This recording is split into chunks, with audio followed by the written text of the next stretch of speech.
Is it live? Anyway. Or do I do like this? I'm about to start recording. Am I going back yet? Let's go then. Huh? We should take a picture. Oh, she says You want to do that? I'm trying to think where it would be set up. Well, I mean, On the bed? fuck it. Oh, shit, we gotta wait on people to come in anyway. But that's the thing. That was going to have to go in there and change. Like, I don't know what she's doing. She didn't go to the bathroom. It's 10:22. No. Hi, everybody. Oh, shit. I wanted to watch it on the TV. Well, shit. I wanted to put it on the TV. We'll see. Giving y'all some time to come in. I got my siblings with me. Can you see it? What up, y'all? Should I switch it to orientation is locked. What does that mean? Is it on under? Yeah. Where's it at? Get on your phone.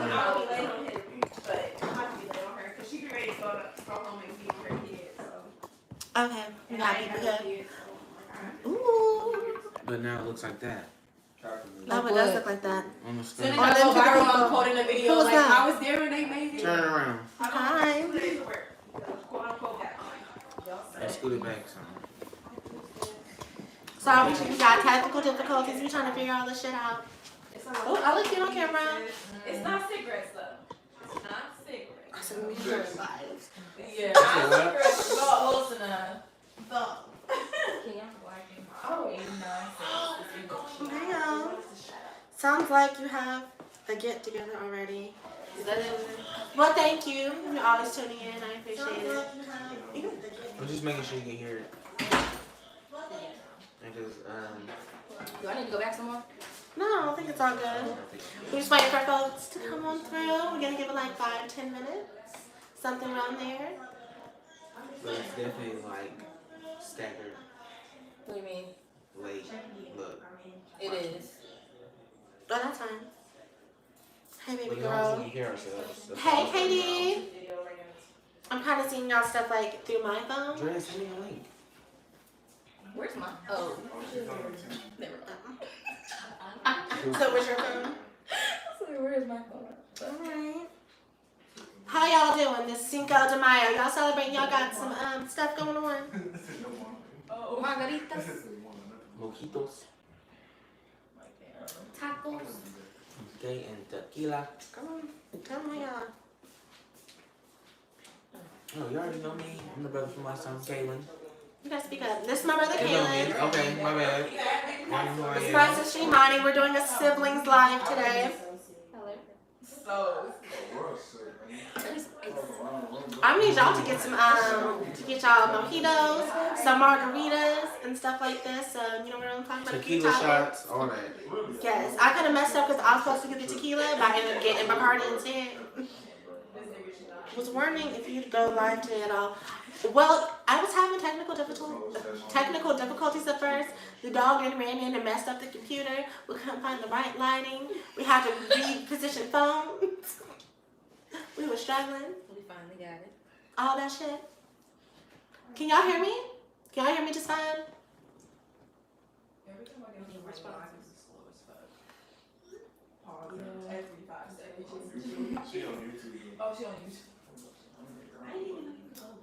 I look cute. You look good on here. Oh my god. So we do look good, y'all. He's a mess. Nice. So, what y'all doing? Screwing?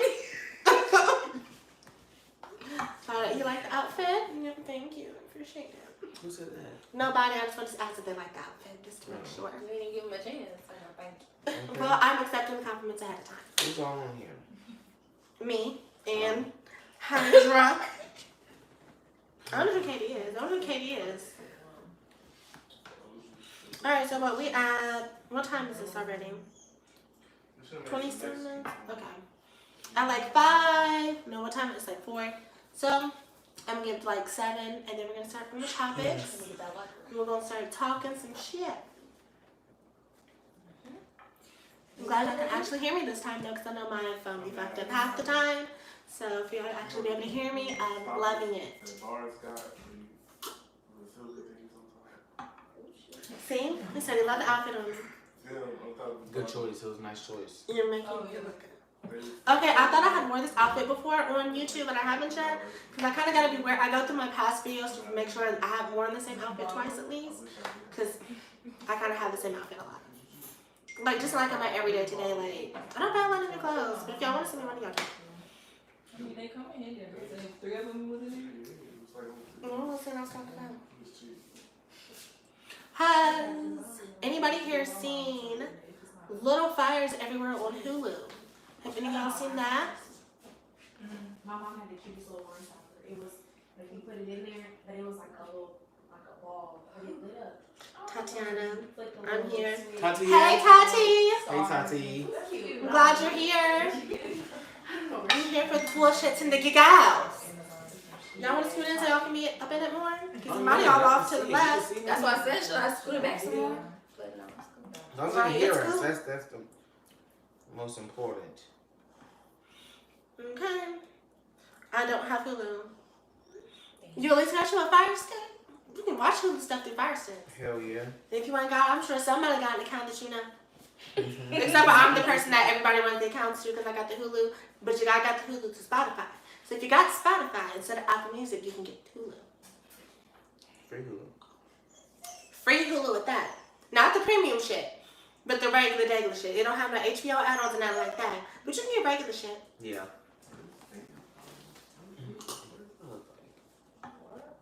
So delayed on the screen. I hate that. Thank you, Tati. I know you look good. We're nice for your siblings, aren't we? It's funny because like the oldest, the middle, and then the youngest. I like how that's all staggered I know. and cool. I know. But yeah, Mom, you want to start? Go ahead and What I'm talking about? you want to start talking about Little Fires so nobody's. What? Okay, start. Yeah, go ahead. I was just talking about. So y'all ain't seen Little Fires everywhere on Hulu? If you I haven't, I'm gonna update y'all so y'all can know what's going on. I'm busy wondering what ancient pantheon of gods you and your brother. I'm dead. What they say? Pantheon of God. Pantheon of God. So I'm busy wondering which ancient pantheon of gods you and your brother are from. One day my sister can get along. Thank you. That was nice. Thank you. We come from a rich family of great genetics. Not rich, but like rich genes and genetics. Yeah. I Because guess. they rich. I mean, and just sometimes, just because your parents look good, don't mean you're gonna look good. At all. I know plenty of people with some cute parents and they're looking like the ugly duckling because they done skipped a few generations in terms of looks. Hell yeah. But I'm not trying to be conceited. I'm just glad y'all appreciate it. Tatiana's mama. This is Tatiana's mama. Hey, Tati mama. Hey, Tati mama. How you doing? Okay, how you doing, Tati mama? Sorry, y'all. Okay, so you want to talk about Little Fires? Trying to get Go ahead and set that up. Oh, ooh. Okay, so far Little Fires, if you don't know what Little Fires Everywhere is, it's based on a book, it's on Hulu, and it's kind of like about this single mother. She's looking in the car, she's like moves from town to town, and she moves and she sees this white family who's kind of like, not, you know, she's like, it's very like upper middle class, very rich, bougie mama, she's white, and it's like not, she's like super racist, but she's kind of like, call the police on you racist, like Karen racist, like I'm not going to call you the N-word, but you know, I want to, how about these poor Negroes type of racist. Yeah, it's basically about like their families intertwining, coming together, and you know, just in and out, and it's just, it's a lot that goes on. I just want to talk about like, just a little something that's how you like it. I liked it. Like, it was entertaining. It was, I don't know, it was definitely a twist at the end. But I was just all over the place throughout it. I was mad at everybody. I was, like, I almost couldn't finish it. I could not. Because I hate the racist shows and all the little comments and shit. I hate hearing that. So I And definitely it, almost turned it off. and it really just kind of like focused on like the white liberal racism of like the aspects. So that's what I really kind of like, cause like it shows like how like white people are like subtly racist to you, like a lot of microaggressions that they're like throw your way, little jabs. It's definitely where they think they not racist, but it's like they doing Yes. racist shit that they don't realize. And a lot of that shows up in her daughter, cause the white woman's daughter, the white woman's name Elena. Her daughter is dating a black guy. And it kind of shows up in her a lot. Kind of like how the mom has like wanted them to act. I definitely loved how he kept, like, when he started to understand, like, what was going on. I definitely loved that about him. Like, when he started to understand, like, okay, she is acting a little racist. Like, after, are we giving away spoilers? I mean, if y'all not gonna watch it, we don't I don't know how to know. talk about it without, I you watch know. it, but they We're not gonna give up too much spoilers. We're just gonna like say I ain't like even listening. when they say certain stuff or do certain things. When the white people do things or say certain things, the black boyfriend always kind of like checks his girlfriend and like, you know that's fucked up, right? You know that's a little racist, right? Like, you know I'm black. You're dating a black boyfriend, and it's always the I don't see color people who are the most annoying because they think that they're so good. It is. Because it was when because she does something to the black girl's daughter that is fucked up, and that's when it starts. Like, when the boy starts to understand, like, okay, yeah, you are kind of fucked up, and she not understanding exactly where it's coming from. Exactly. She's just thinking that it's, I kind of just, want to use this piece for my stuff. But, basically she kind of plagiarized something that the black daughter did. And she used it as her own, which white people do. They like to take stuff and they like to manipulate it and pass it off as their own. We all know a lot of shit like that happens in families. White families. That shit, hell yeah. Okay, we see it all the time with the bamboo earrings and the cornrows. I do. Ooh, I was gonna say what Izzy did at school. What did you think of that? Izzy. Because at first I really didn't understand what she was trying to do, but then once I understood, I was like, okay, I see where she was coming from.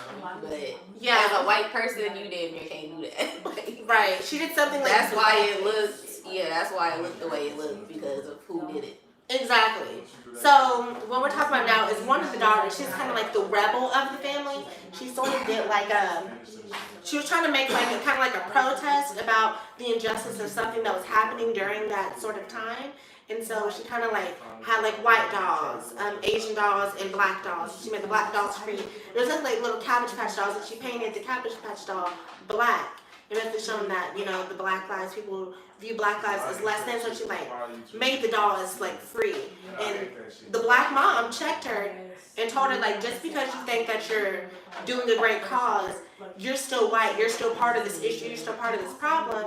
And I like how she checked her on that. I love their relationship, honestly. Okay. Hey guys. Hi. Who's that? Shanice. Hey, Shanice. Shit, the whole time I thought it was Izzy who was gonna burn out. Love you. Girl, I thought Me too. I thought it was gonna be her that was gonna do that shit too. I thought it was either her or Mia. Right? I'm like, I it's really one of wanted them. you to do it. The hell was that? Cause I definitely would have done it. I would have been the first one to lit that shit on fire. Fuck all this shit. Okay, but old girl, what's the daughter's name? The oldest? No, the black daughter. Pearl. Pearl's low-key fucked up for how she's been treating her mom. If you watch it, because she treats her mom in a disrespectful way. That's just like, girl, I know you don't have everything that you wanted, but you're still taking for granted what she's giving made you. a bike for you. That's what I kept going back to. Like, she made you a No, what bike. needs to happen is y'all need to screw over because I'm halfway cut out just a little I'm bit. very Thank you so much. But Pearl, yeah, she definitely got on my nerves over time because she started to act white. She Started to did. act like these little white kids. Like, okay, this is exactly why your mom don't want you hanging around the house because you started to act like one of these little spoiled little brats, Okay. and you ain't got that luxury. How do y'all feel the younger Carrie did? She body Carrie Washington. Yes, she definitely gave Carrie Washington's lip. The teeth the impersonations were down packed. Like, she definitely fucking bodied Carrie Washington as like the younger Carrie. I fucking love that. She acted her motherfucking ass off. The same mannerisms, the same. Cause you know how Carrie do with her mouth. When she after her mouth. Like, I hate she that. do That's it. why I really can't watch Carrie Washington because her mouth. That shit irritates the fuck out of me. But she definitely did She that. did good, Miss Rose. Oh, it was good. Now, I don't want to give away too many spoilers, but something in it I want to kind of talk about adoption, because I don't want to give away stuff in it, but there's something that deals with adoption in the series.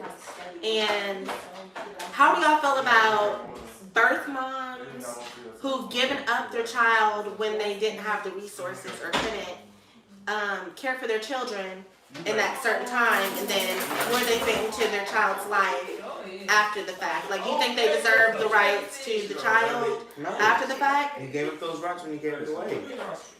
Depending on if you had an open adoption, then yes, that's fine. If you told the people and you had an agreement written down that you can come see the baby and find out what is going on with the baby, yes, that's fine. But if you give the baby, you don't have a right. Hey, Victoria, you don't have a right to come back and try to figure out what's going on in the child's life because you gave it them rights a long time ago. Depends on what kind of contract you have written down. I was definitely back and forth with that whole case. Probably because I ain't like Reese Witherspoon's character. Yeah. I just didn't want them to win. The way she was going about shit, I just didn't want them to win. But I understood why they won. But then I also understood, the Asian part, her part. Like, I don't know, like So Kerry Washington's like part with it. I understood why she was like. We didn't We say really any not characters' giving names. nothing Marisa Miller, Chocolate Taste Big Booty said, Reese turned in this thing. Hey, y'all. Hey, Miss Reese. Hey, Chocolate Girl. Chocolate.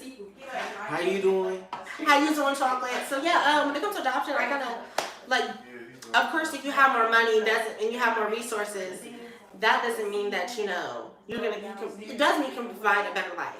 But, like, white people adopting other race children, do you think they can give them a better life than their mother or father? I don't look at it as like giving a better life. I feel like when you put your child up for adoption, regardless of what race you are, you're already thinking that you're giving your child a better life. So no matter what race adopts them, they're already supposed to get a better life than what, you feel me, like the biological children or the biological parents have already thought.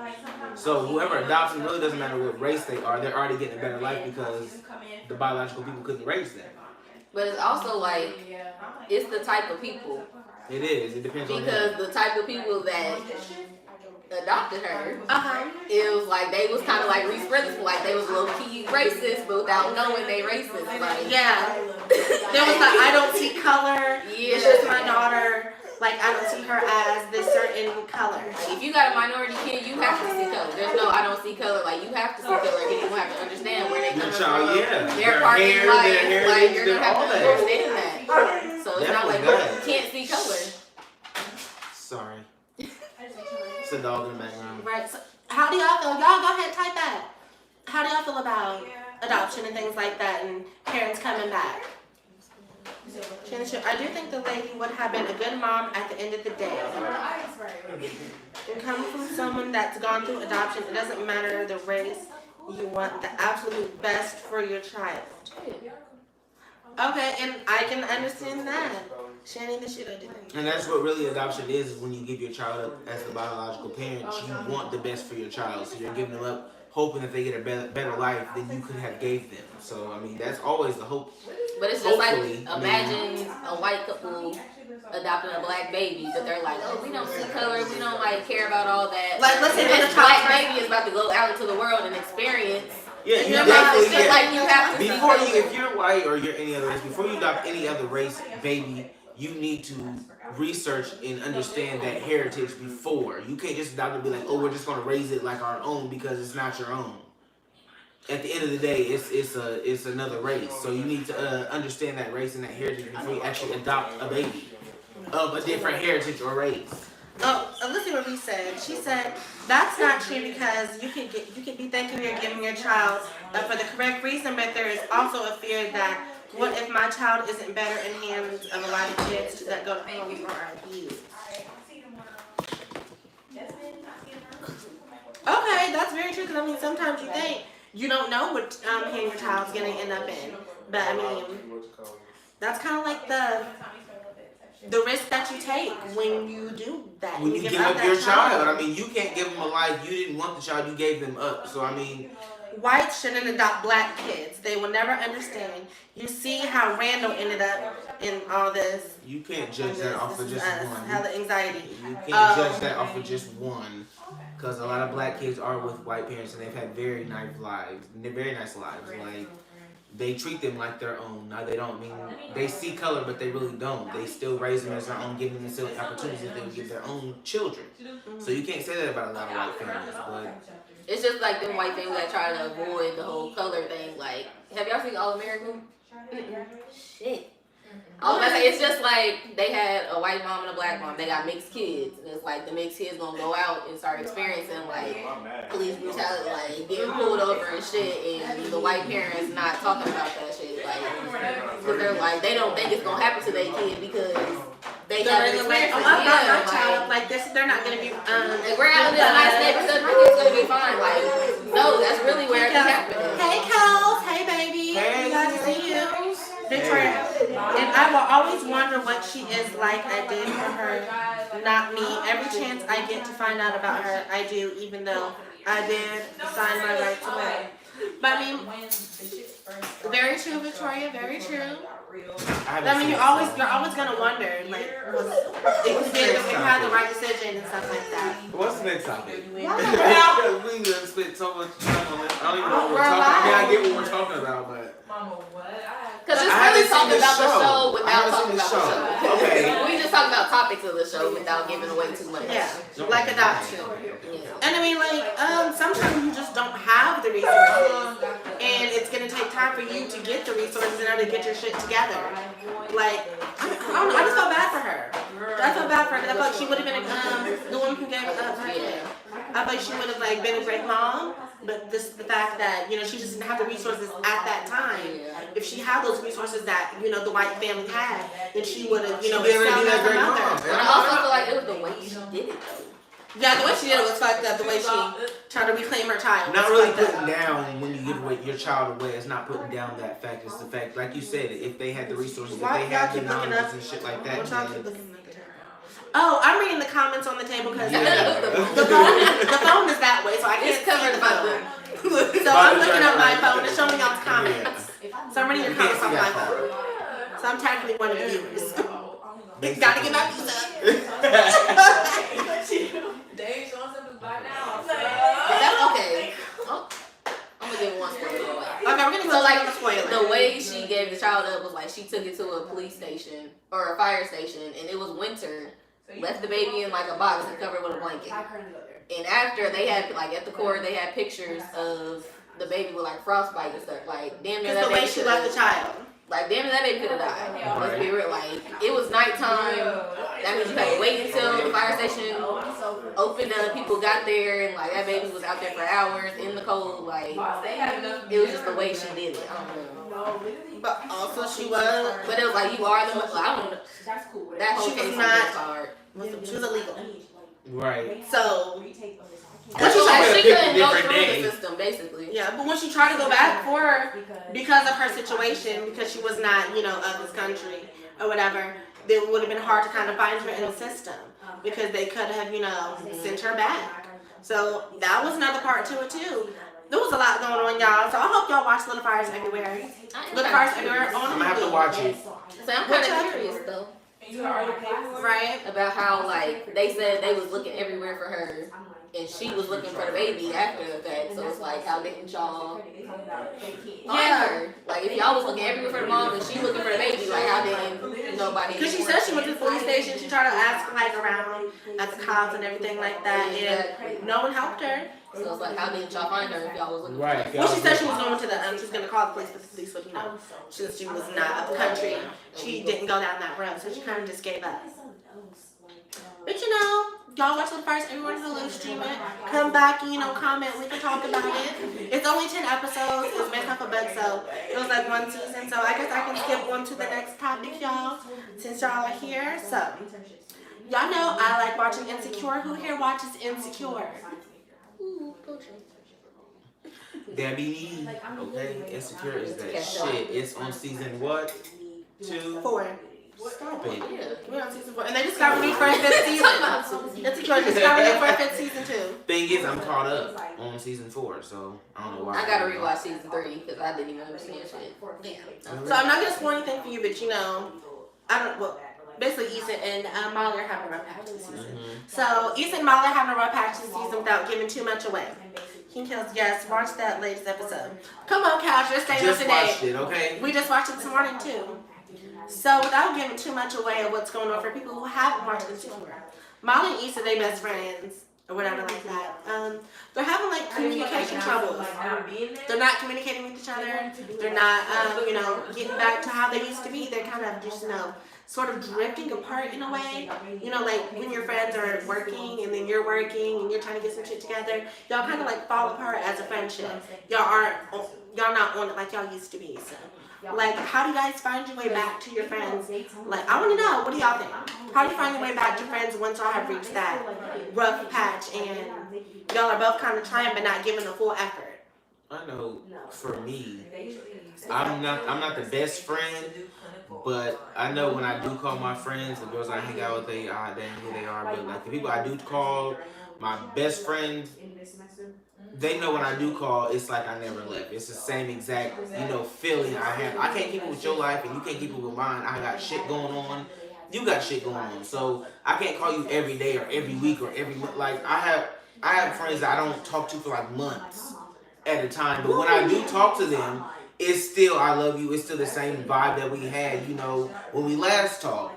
So, I don't like to call myself a bad friend, but I need to do better, but that's the kind of friend I am because I'm worried about what I got going on and what's going on with me. I got shit going on. So for me to sit there and worry about your life and talk to you about your life, that really interferes with mine because now I'm worried about you and all of y'all lives. I know y'all got different lives going on and I got mine, so I'm worried about me and mine. I love y'all to death, and if you can't take it, that's why I really don't have many friends. So the ones that stick around, they know how my friendship is, period. Okay, before y'all going, Raquel, she said, what's the question? The question is, how do you get back to, or how do you deal with and how do you get back with, when you and your friends kind of have a rough patch and you guys don't know how to fix that? Y'all are falling off, y'all both growing in your careers and things like that. So how do you guys find the way back to each other? How do you kind of resolve it? How do you deal with friendships and growing up and growing apart and things like that? And especially friends that you want to maintain with. Imani, have you had any friendships kind of like that? I say yeah, like my high school friends. Like we still all like in a group chat, but there's hell of us in different states and shit. So it's like we will go. I think we probably went like a year without talking to them. But recently we all was on like a live together. And it was just like how it was in high school. We just talking like how we was. So like Caitlin said, it's just like it's like we never left. Like, I can go months without talking to you and shit, but once we come back, it's just like just the same. That's what's up though. But that's where it's like also where you can come back and y'all got shit to talk about. Like this was going on with my life, like shit that didn't happen to me. This shit's going on with you. Like y'all just got more to talk about, honestly. Yeah, give it some time. You gotta talk daily, every day, every week, every month. Like give it some time so when y'all do talk about, y'all have a long ass conversation about what y'all miss in each other's lives. But I'm that type of friend. There are other friends that are like, I need to talk to my friend daily. I need to make sure they're cool every week. Like, I gotta check up on them, every week, every other week, just to make sure. And I get that. Like, I applaud those friends because I have those friends, and I love those friends to death because they check up on me and make me want to text them back. But I'm not gonna be that first one to text, not because I don't want to talk to you and I love you. It's because I got my own shit going on. Okay, I feel that. I feel that. Okay. I kind of have friends like that, but I don't have that many friends anyway. I've had the same group of friends for a while now. Okay. Raquel, we've been friends for a while. She's been doing my hair for forever. We just listened, got cool. Like, not listening, got cool, but like, you got closer. I love you, Kels. I have my best friend Vicky. She's back in Kokomo, in my hometown, and we don't talk every single day. So, when we do, like I said, we have a good time, just like y'all said. But, you have that one friend that, you kind of keep in contact with, like, daily or weekly or something like that, that's in your city that you, like, grow with. And, like, when y'all start beefing, or not really beefing, but y'all start to lose touch, it's like, well, damn. I feel some type of way because, like, y'all just not vibing like the way that y'all used to. When y'all come around, it's kind of like there's something off, there's a disconnect. People aren't just acting the same way. And it's just like, well, shit, sometimes I get tired of your funky attitude. You get tired of my funky attitude. Now we ain't talk for a week. But we used to talk every week. Once a week at that. I think it has to be a mutual thing to want to fix and get back on track. I'm recently going through it and we haven't reconnected yet, but it has to be a mutual thing. I say definitely, yeah, it does have to be mutual because if one friend trying like, hey, I do want to be cool with you, and one friend like, no, okay, I'm cool with you, like, after everything that happened, like it's not gonna go nowhere. You Like, can't force it. You can't force it. If That's you what, like, force it, they it's might be never cool gonna with, happen. like, be like, okay, hey, like, when I see you in public, but they probably not gonna be cool with, like, hanging out again, like you would be, like, they really gotta be mutual. Yeah, you can't force shit. You force it, Especially it's if y'all have really gonna bad go falling wrong. out. Yeah, bad vibes, you clashing heads, like it's gonna cause arguments and more problems. I'm not gonna be the only one trying to mend our friendship. I don't want to be the one putting in effort. If we're not linking or we're not getting together and I reached out to you, and you have not reached back out to me, if I'm giving you about 2-3 tries, maybe 3 at times, I'm gonna give you a message. I might leave a voicemail and I'm gonna send a text. And if you don't answer to either one of those 3, then you know, girl, hit me when you can. Hit me when you can. You'll come back around if you really feel it. But I mean, it's gonna have to be the other person's. You know who I'm talking about? What is it looking for? Oh. Sorry, y'all. Don't It's gonna have to be the other person's deal to come back to us. Yeah. Because if you put in so much effort and they're not giving back, it's like, well, girl, I don't know what to do. Yeah, choice. I agree, Kels. I also feel like some people are definitely seasonal, so talking about it is always good. Ooh, that is very true because we definitely got seasonal friends. Not everybody is, you know, in it for the long haul. I have, you know, some friends that I go out because I have friends, but I have different categories of friends. I have my friends that, you know, I can call up if I really need something, some money, and I got some friends that I call up if I really need to talk. I got a friend that, you know, girl, I need to go get a drink. We need to go out to the club. We need to shake some ass. But I know I can't bring my shaking ass friend around to my big friend that's around to can you lend me $500 friend? Like, you gotta keep all the friends separate because once they come together, okay? they don't meet. That's Okay? They don't. They don't blend. They don't blend. at all. You just some friends that blend in.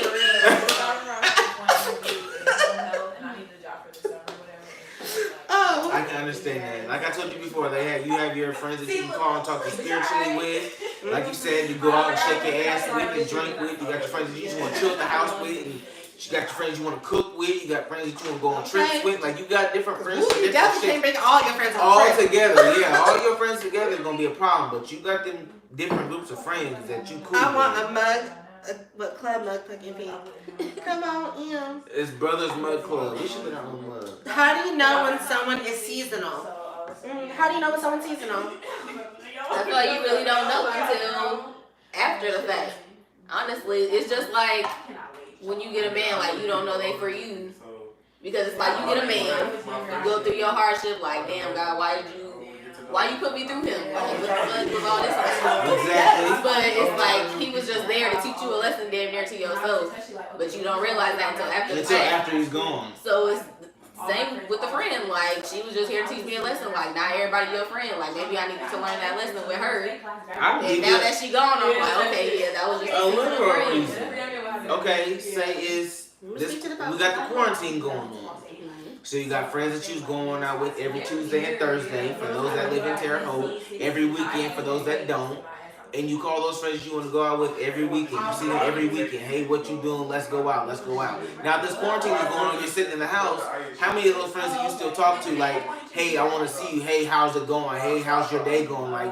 Like those are your seasonal friends. Like, it doesn't have to actually be a season, but it has to be like only when you want to go out, only when you need to talk, only like it's them seasonal, them only when you need them actual things. Them is them seasonal friends. But then You get what I'm saying? they can be your category friends. When you put them in the categories, like I know not to hit this So person. that's what I'm saying. Seasonal is a category. Okay. Basically, your seasonal friends are your category friends. I mean, however you want to put it, but they're the same type of people. They just here for they're there for a part of their time. Right. And when I either I'm depressed or something like that, I got them friends you can talk to, and once I get undepressed, you stop talking to those friends. So now them friends with their ways of them seasonal friends. Now you don't really talk to them friends because you're good. You know? Long haul friend, period.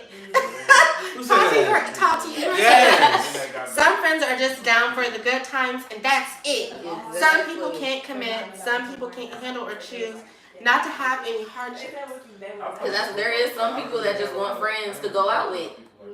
Honestly, but they don't want to be like say in quarantine, like just sitting up with you, like y'all get to talking about serious shit, they probably not there for that. Like, I don't want to talk about this. Like, they're just those friends that you go out with. Like, low key me.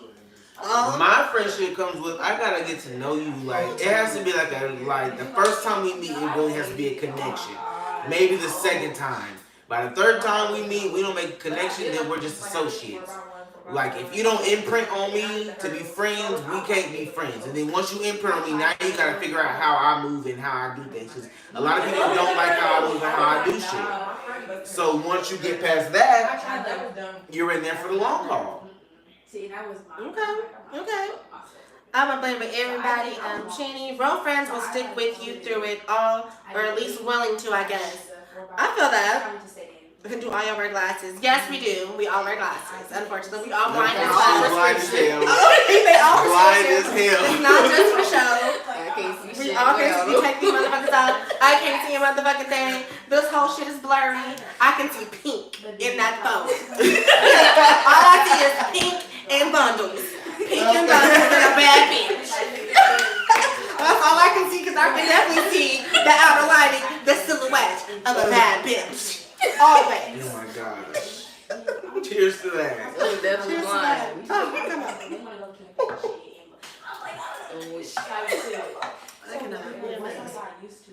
So, real friends will stick with you. Yeah, you'll be considered. Yes, category friends. The connection is a must. Yes. I didn't feel that because, I mean, I've met some people in the club that I thought they were going to be some club friends, but you know, they turned out to be more than club friends, but we still kind of club friends, but they turned out to be more than club friends. Like, we met in the club, and they would hit me up whenever they wanted to go out, but it wasn't only when they wanted to go out that they would hit me up. When they were having, like, some self-care Sunday type shit, they'll be like, hey, Andrea, do you want to come over? Hey, I want to, you know, hang out with you. We got mimosas going at the crib. We're going to sing tonight. We're going to skip the club. You want to come over and chill? I'm like, oh, that's what I knew. They was some good friends. I can tie that back to who questioned what I was, like, how do you know if they seasonal friends? Shit like that. Like, if they only hitting you up to go out, or when they got to go out, or do something like that, like, you can probably tell, like, these people are here for this reason, and this reason only. That's probably how you know them as some seasonal friends. But if they start doing other shit, like inviting you to other stuff, going out to actually do stuff, just hang out without going out, then them is probably the ones that's gonna stick around. Definitely. Kel said, how do you know when a friend is trustworthy? How do you know when a friend is trustworthy? Okay, start that off. You know, instead of pacing yourself. Like I said before, I don't really trust many. Like, I don't have really many in my circle. Like, I can be nice, I can listen, I can be that person. But like, to where it comes to my friends, my group, I don't have many. So to get my trust is something serious. So for me, it takes maybe like a month or 2 or 3 for you to be in my like really real shit to be like in my friend circle and be in my presence constantly. Yes, to be in my friend, to be in my group constantly and be around me constantly, to know me and me to know you. Like you can't just come around once in a while. Like you gotta be around me constantly in order for me to know you and in order for me to like start trusting you. Because now I know how you move, I know how you act. Because I'm trusting you because I see you damn near all the time. So I mean, those are the ones I know. It still takes time to gain my trust. Trustworthy and trust that's a big one for me. I feel like that's hard with all of us, honestly. Like, right? All 3 of us just together, like, I be that. Because I don't trust too many either. I don't open up. That's the thing. I don't open up to too many people. Yeah, but I would say, you know, open up that one thing. Just open up one thing. It doesn't have to be something completely serious. And then see kind of like how they react. Well, go and give me another drink if you could. Thank you, Kaylin. Like, you know, open up like a secret. So not something that's too big, but open up something and, you know, just see how they react to it. See if it gets spread around your other friend group. You know, just kind of see how they move and how they, you know, how they deal with, you know, something that's serious. So if y'all just kitty, hi, kiki friends, then, you know, they're not going to take you serious with it. But, you know, if you put a little secret out there or something like that, see what they do with that secret. They hold on to it. Or if y'all get angry, they use that against you. That's something that you can do that's, to know if they're trustworthy. That's going to let me know if I need to tell you anything else. Right? Because real friends, regardless if real friends fall out, you will know. Because they're not going to use whatever they told you in confidence to, bring your character down. They're not going to use what they told you in confidence to go against you. Because they know it's going to hurt you. They're not going to do that. They may call you a fake ass, punk ass bitch. But they're not going to say, oh, fuck you, bitch, that's why you got 3 abortions. They're not going to do that.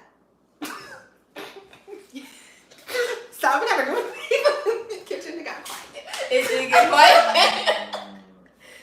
Oh my God. Here's the last question. When a friend is trustworthy, how to know a friend is trustworthy? How to do what? How to know a friend is trustworthy? So it says, a real friend's not gonna, once y'all fall out, they're not gonna tell a whole bunch of bad shit about you. They're not gonna use what you told them in confidence against you. Yeah, that is a good point. Okay, what did she say? Do y'all ever think about old friends and what to rekindle the friendship, or just let it be? Ooh. Honestly, it might be bad, but I am kind of a just let it be type of person. Like I'm not gonna stress the situation. I'm just not that type to care that. I don't want to make it seem like I'm a bad person. That's why I shut up much because I don't want to seem like I'm a bad friend. I don't give a fuck. Like I'm just a chill ass. I don't. No, I'm talking about Oh, my little walk-ins. I don't know. Like, if you're not reaching out to me, I'm not reaching. Like, to me, it's not nothing. No, because I don't want that. Because if I'm not reaching out to you, because most of my friends, if I don't reach out to them, I would not have my friends that I have now because they reach out to me. That's what I'm saying. Like, I don't reach out, which is bad, but I don't want to seem like a bad friend. I'm not a bad friend. My communication skills are terrible. Okay, Yeah, I'm right thinking there. about it different.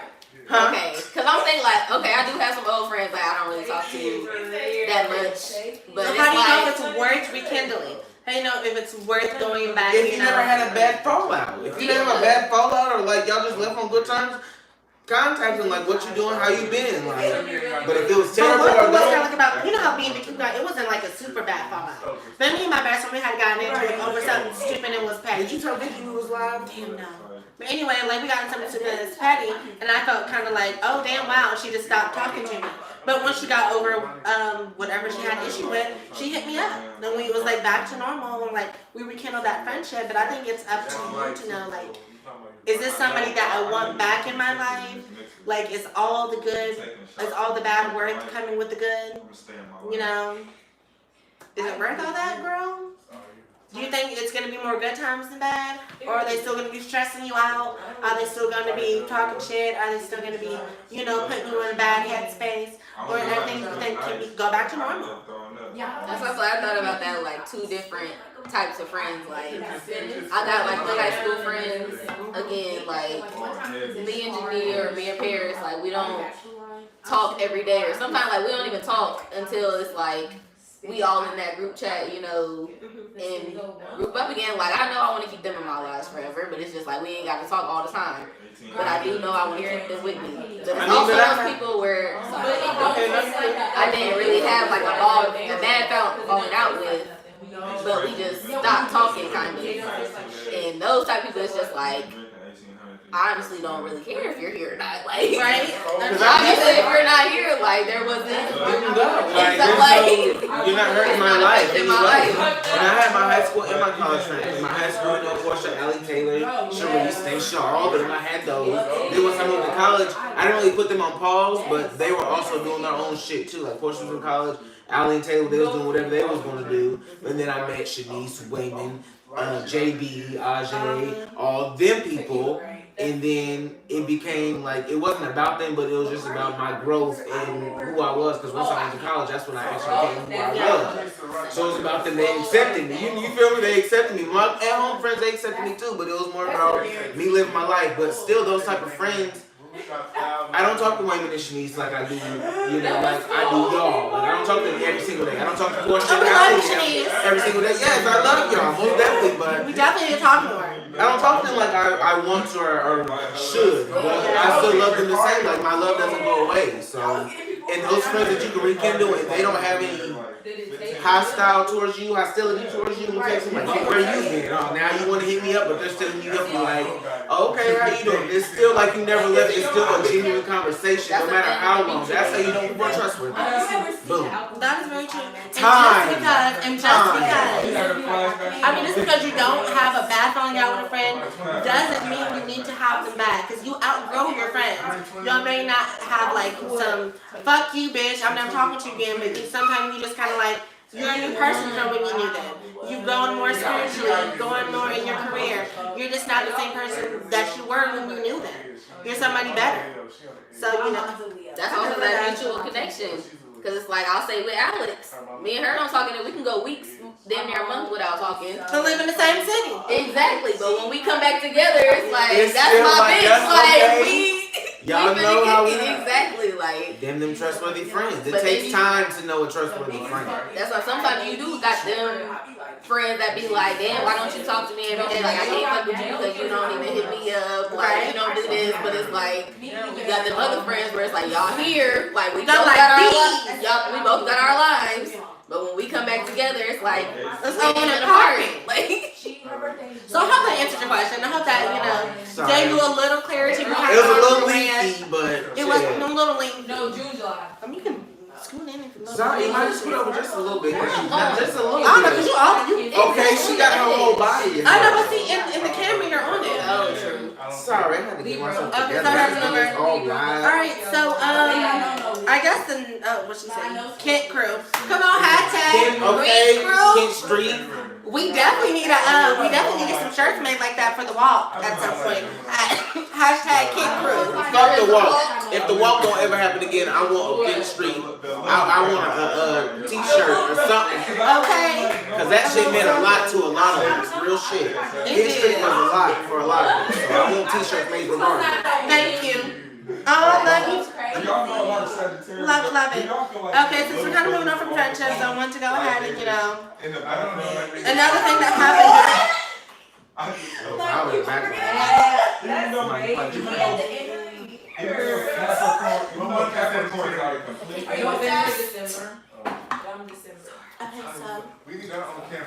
another thing that I kind of wanted to say about Damn. Insecure was kind of like, I seen like what was it about the honeymoon? For real.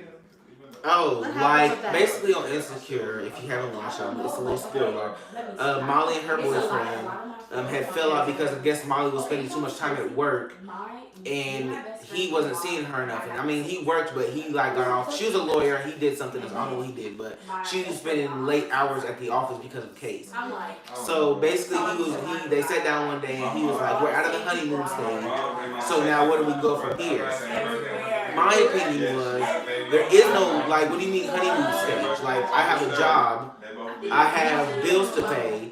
I had this before you came. I have a career that I have to uphold. So I understand the honeymoon stage, whatever you want to call it, but before you put a ring on it, I have a job and a career to uphold. So that's what I'm going to do. If I have to stay after work for a long period of time, or I got to do after hours, that's what I got to do. You can't tell me that I can't do it, or you're getting mad because you knew what you was getting into before you signed up for it. Okay. So that's what happened on Insecure. That was my outlook. Like, I get where she's coming. She does self-sabotage a lot on the series, but on that point, I felt her like, I have my own shit going on. I have my own career. Before I met you, I had this career. You knew what you was getting into, so therefore, don't act different once I start spending long hours at the office and gotta do what I gotta do to finish this case, and because it's my work and my career and what I gotta do. That's true. Hey. Oh, hey, girl. Hey, Queen, I love her. She's on that own. She joins every live. You late, girl. You do. You late. Just a little bit. I told you 10. You was in the last live. You were supposed to be here at 10 o'clock. We didn't like everybody else. Don't let her get you. We was in here at 10:30. She has We was here at 10:30. Till 10:30. So maybe she has something else to do. That's what I'm saying. Like she was making plans, and he started making plans too. Like once he realized, like, oh shit. But maybe you did have things to do. Yes, we're talking about Molly. Yes. We're basically talking about the honeymoon stage. You know, like once you are in a relationship and the honeymoon stage is over. You know, seeing each other all the time, you know, y'all booed up, the love is really there, cute pet names, y'all are always holding and embracing each other. Like when that stage is over, and you're kind of like back into your regular groove of things, what happens? Like what happens on the honeymoon stage? Did you ever experience something like that in a relationship? To where, you know, like the first 2-3 months are just like, oh babe, I love you, and then afterwards you're just like, okay girl, I'm tired of you. It gets there. Or like, you know, I'm working, you're working. I can't spend as much time with you as I wanted to.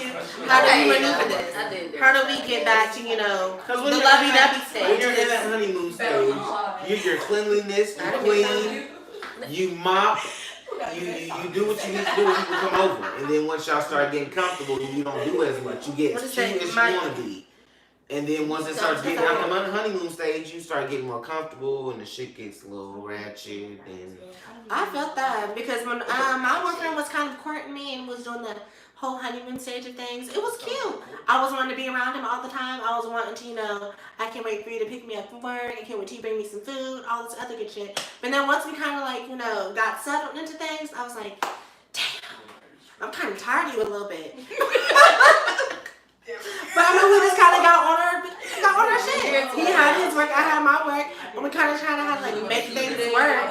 But it's hard trying to get back to that, whole lovey-dovey aspect of things. I'm only like a month or two in a relationship. I feel like the honeymoon stage has passed me already in the first month. that's terrible. And that's only because of quarantine. Because he has not been able to do anything with you. That's only it. Y'all, quarantine killed I don't want to say it killed my relationship, but it's killing. Say that. Okay. If you're watching, I don't want you to think that, right? I'm so sorry. But I'm just saying, it killed the romance, y'all. Quarantine kills romance. It I want you to know. You can't do It shit. does. You can't do shit. Okay, girl, I just got into a relationship, and then as soon as we get into a relationship, here comes quarantine. We can't go to the movies. All the food places is closed. We can't go buy no clothes. Can't go anywhere. It's like, damn, I don't want to just sit up in the house all day, every day looking at you. I don't want to listen to shit. And if you can't do nothing, it's like, things get boring easily. There's only so much you can learn about a person. Damn. It's a lot you can learn about a person in quarantine. Okay. It's just too much. It's just too much to learn in so little time. Like it's all crammed in one now. Because Okay, it's It's quarantine. like we just talked about something Right. yesterday. I don't want to talk about something else today. So what are you doing, babe? Same thing I was doing 2 weeks Okay. ago. Sitting on the couch. watching TV. Okay, catch up Watching on this TV. movie. What are you doing, babe? Just finished my online classes. It's like, and it's the same thing every day. So it's like that can. Ooh, girl. Sorry, y'all. I kind of. That was She my was own personal, personal. okay? You alright? Take a break, Yes. okay? Oh, okay, people. I aspire to get to the point I cannot give a consistent 3 days of communication. I'm kind of like that, but when I can give you 3 days of communication, I can't give you 3 days of me. Like I can give you 3 days of talking to you. We can FaceTime, we can text throughout the day. Not all day, but I can text or call you throughout the day. But I can't hang out with you for 3 days straight.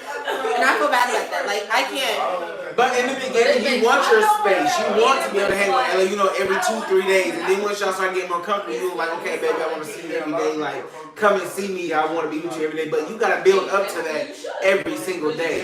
I can't see you every single day between the talking stages and talk to you every single day. That can't happen because now I'm It's getting like tired. distance makes the heart go fonder. Let me miss You you. can't expect that either. Yeah. Like, yo, But within significant relationships, other got other friends and shit. Like, what if they want to go hang out with their friends at that time, but you want to be with them? But Right, a lot now of you people feel bad, have it's kinda like this. high expectations are a problem in early relationships. Y'all give these niggas, these bitches. Sorry, bitch. I didn't say bitches, but you got these niggas and these women, these expectations so quickly in a relationship. When y'all just talking and not even dating it, you get these expectations. You need to call me and text me every day and let me know what you're doing. And Got people choosing it. it's just too much. Y'all need to slow down. Okay. Where my honeymoon? When my honeymoon stage was over, this shit got real. Okay. Waves World Podcast. Yo. Hey, Waves Hey, World. Oh, Wade. is this Wayman? Hey, This Wayman on the Wade Wade. Worlds Podcast. Shout out to the Wade Worlds Podcast on Okay. Apple Music, Spotify, Anchor, and all your local podcast needs. Follow it all. I want my coin from that. She did just give advertisement. I'll send you my fee. But it took real commitment from both of us to continue to make it work and to be together. Okay, come on, cows. There's gonna be boring times. There's gonna be crazy times. Times where y'all don't want to be near each other. And times where you can't leave each other alone. Right, okay, that's brother. I know this was an affirmation. See, come on, Raquel. Y'all speaking true. Y'all speaking true.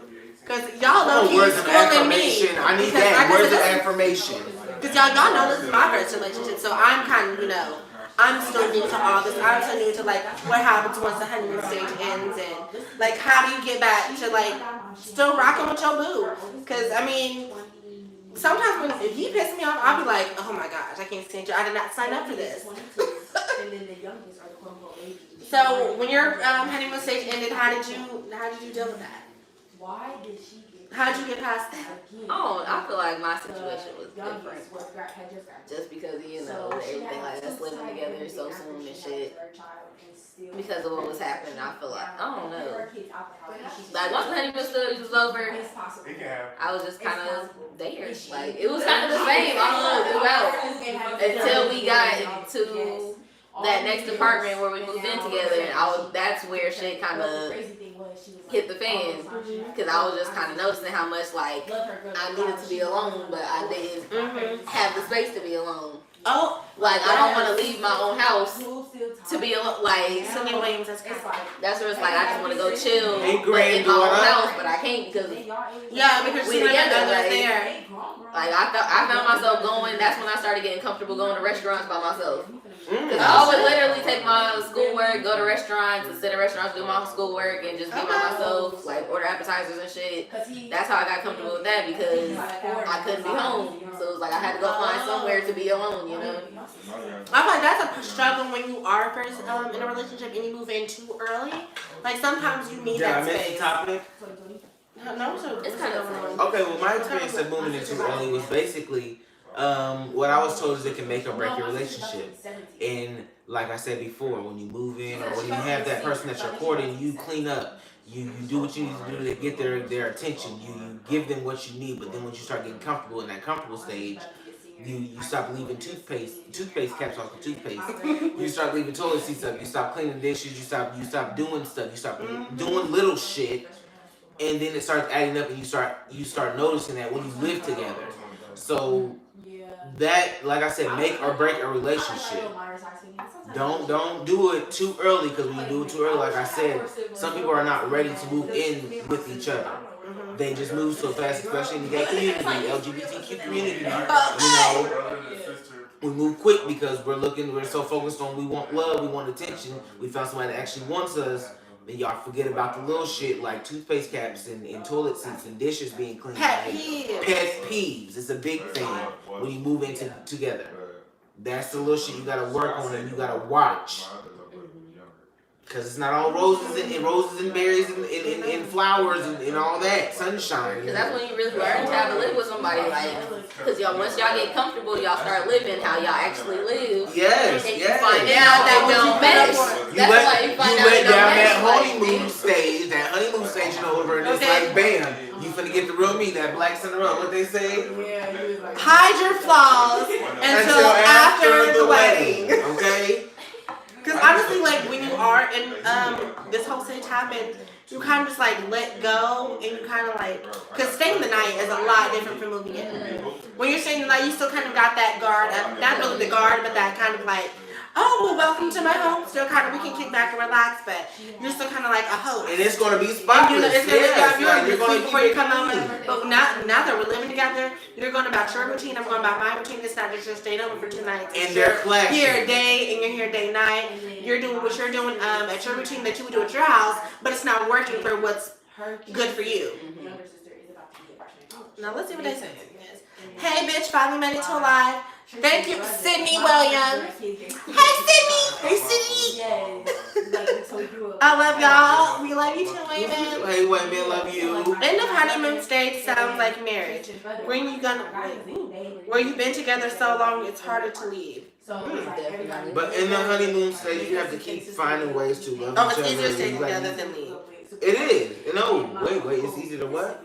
That's what he meant. Together than leave. It's easier to stay together than leave. Because he said end of honeymoon sounds like marriage, where it's easier to stay together than leave. I know a lot of people that think they're different. It's easier to leave than stay together. It's either to get rid of that burden and stop that shit that they didn't work it out and stay together. Which is it. You're right, Kay. Your feelings and I love you, but your feelings and I love you will be tested once honeymoon is over. Who's that? Raquel. Love you, Kels. Okay, everything will come to a motherfucking test. Everything. So we go to my auntie's house, and then she's like, okay, y'all. So then we always. I need you to read these out loud because. Oh, come on, we're gonna read it loud. Okay, so Shani, this one of them said, when ours was over, we clashed a lot, but eventually our spark came back. We started going on dates more and doing more things, but you have to want to because some people clash and it's so hard to say things. My advice would be when you start dating people, when you start getting to out of that talking stage and you start to get to the engagement stage, that marriage stage, you have to keep dating that person. You have to keep acting. You have to keep that same spark alive when you start dating. You still have to keep trying to get there. You have to keep grabbing their attention and keep acting like they're not yours. You still got to take them on dates and court them. Continue to court throughout the marriage stage like they're not yours. Like they're yours, but you still gotta give them that attention like they're not. Like you still gotta court them and take them on dates. You still gotta give them flowers and shit like you did in the beginning. Because, like you said, marriage is through life and it can get boring. But if you act like that woman is not yours and you still court that woman or that man that is not yours and you're still giving that shit and giving that attention, then the marriage is gonna stay alive. Okay. Court them, keep courting them. Don't get comfortable and they become yours. Yes, there's comfortability, but once you get comfortable, the marriage becomes boring because now y'all know each other. It's like, Right, y'all got comfortable, y'all got too, it's been too regular. Everybody's got into the routine, it's kind of got keep into courting each blood. other. Keep courting each other. Trixie, take me sometimes. Okay? Tell me Tell me I'm I'm pretty. pretty. Well, like, Trixie taking each other every once in a while. Like, Every once in a while. Okay. A never-ending courtship. Thank you, Hydra, yes, and never ending never-ending courtship. courtship. That's what it is about marriage. Like Jada said on the red table, like you gotta continue and be happy with yourself. You gotta make sure you're happy within yourself and then spread that happiness around. Court that woman and court that man like you never own them, like somebody else is still chasing them. Okay. And a lot of people lose themselves in relationships. And that's why a lot of this falls apart because sometimes you become a relationship. You become someone's significant other. You become wife and husband. You become Mrs. So-and-so. You become so-and-so's girlfriend or so-and-so's boyfriend. It's titles. Yeah, it's titles that fuck y'all You up. become a title in a relationship rather than an individual person.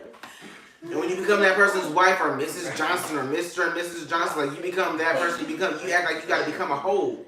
You're still your own person. You're still your own significant person. To have your own dreams, your own ambitions. Like y'all gotta be happy with yourself and then bring each other together. Courtship. Okay. Yes, people have to want it. I don't understand why this is hard for people to understand. If you don't want the relationship, let it be known. But some people are just bad at communicating, I think. Some people are just horrible at communicating. Very true. You have to keep doing the things you did when you pursued them. Come on, cows, like Kayla There said. it is. I like the way you think, good sir. He likes the way you think. Thank you. I appreciate it. Exactly. It's all about showing your partner that you appreciate them every day. And make sure you always keep that spark. Pause. Every day is too much. Okay, the truth that has Trixie to Tang shit, tell me I'm pretty every day, tell me I love you, like all that shit. Yes, you know I love you, I find you attractive because we're still together. But that everyday shit, that reassurance every day can get tiring. But you know I'm still with you because of that reason. We're still together. I know you're pretty. I know you're fine. I know you're beautiful. I know you're handsome. I know you're all that because we're still together. Exactly. But every day, yes, I know. And sometimes people they need it. Yes, sometimes people need it. But you don't expect that because your expectations are going to be, destroyed at the end of the day if you keep expecting it. Just let it come. Just let it come naturally. Don't expect somebody to tell you that you're beautiful and pretty and handsome every day. That's where you gotta also know your partner, because I feel like Yes. I'm like that. Like I don't talk a lot. Like I'm not about to tell you a lot. Like I don't speak up. But like of course, like it's just like what he said. Like if I'm with you, of course I think you're beautiful. Like of course I think you look good. Like that's why I'm with you. What the fuck? And if I get in that mood, I'm like, damn, baby, you really do look good. Like, Exactly. but don't expect me to keep doing that because that's the thing that I can't keep up with people. That's like, I can't But if keep you up. go on 3 months, because like I said, everybody gets in the routine, you've gone so long without doing it, you don't even realize you ain't told your partner, But oh dang babe, I appreciate what I'm you. getting Dang to babe, I love you. Oh dang babe, you look good as fuck. Reassurance. Sometimes But you don't try go to too forget. long without reassurance. That's what I'm saying. To keep your don't go too long without appreciating your partner. Don't go too long without doing that because if you do, they're gonna forget about you. They're like, damn, they don't even notice me. I need a loud love and affection. Come on, baby, I need you to say it loud and in Who's charge. that? Kingdom of the Queen. She always comes through with some shit. Baby, that's why I was like, She need our love. I need it loud. But that's why sometimes I feel like I can give you a look and you know what I'm saying. Like, okay, yeah. You know what the fuck like I I'm can look saying, at you know what the fuck I mean. Like, damn. I don't need to You say gotta it. look But like, okay, baby. Okay, I'm gonna get that strap on. Sometimes you just feel it. I got it in the backpack if you ready. Okay. When you're ready. When you're ready, it's in the trunk, girl. Okay. Girl, don't make me go to this trunk. Don't make me go to this trunk. Oh my god. Okay. Get it popping the Applebee's. Okay. No, nobody goes to the Applebee's. That Applebee's bathroom be clean and quiet and still. Watch the door. You watch the door. And love and affection, maybe it's their love language.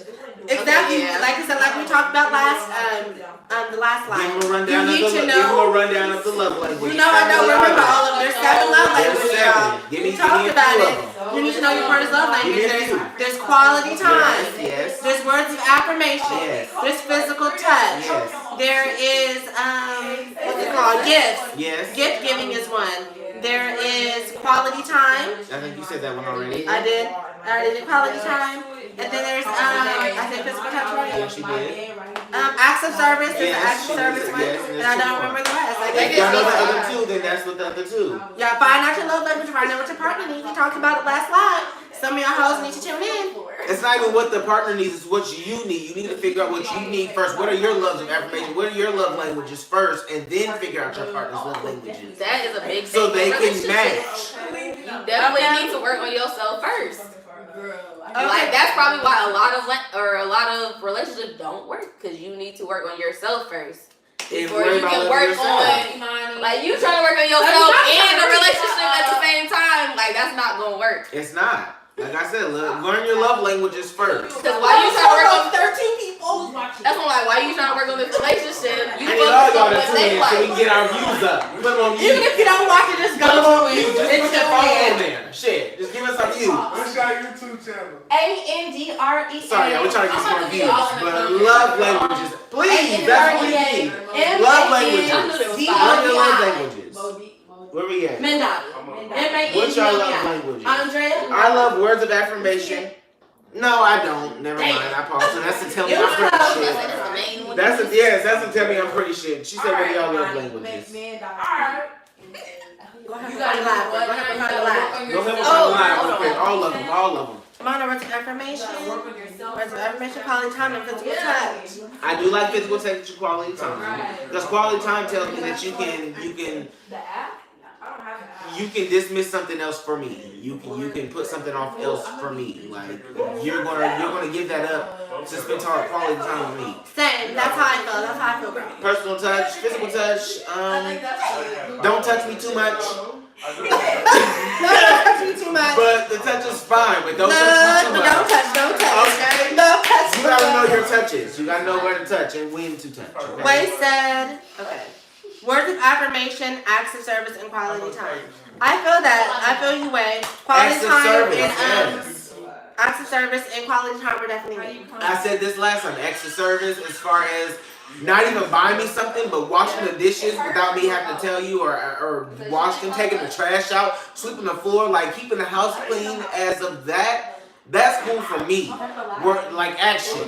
That's cool for me with the action. You ain't gotta buy me shit, but that action, keeping the house clean, taking out the trash, all that, Okay. baby, you cook something at home, cook the home cooked meal, we ain't gotta buy nothing. That right there, that. Or you come up from a long day of work and the house is spotless. The dishes is washed. The trash has been taken out. All that good shit. Preach. That kind of rules up other people.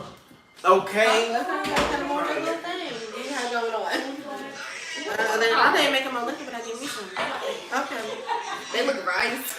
Ain't none. Somebody should have got some ice and we could have blended some more drinks. Muted at least. At least muted. I don't want to hear my voice today. What's the next? But where we at? Okay, sorry y'all. Okay, I was watching Diamond Styles live a couple days ago. She mentioned sex being part of self-care. I need that energy. Hashtag validation that sex can be a comforting. I feel that sex is definitely self-care, even if it's with yourself. The best self-care.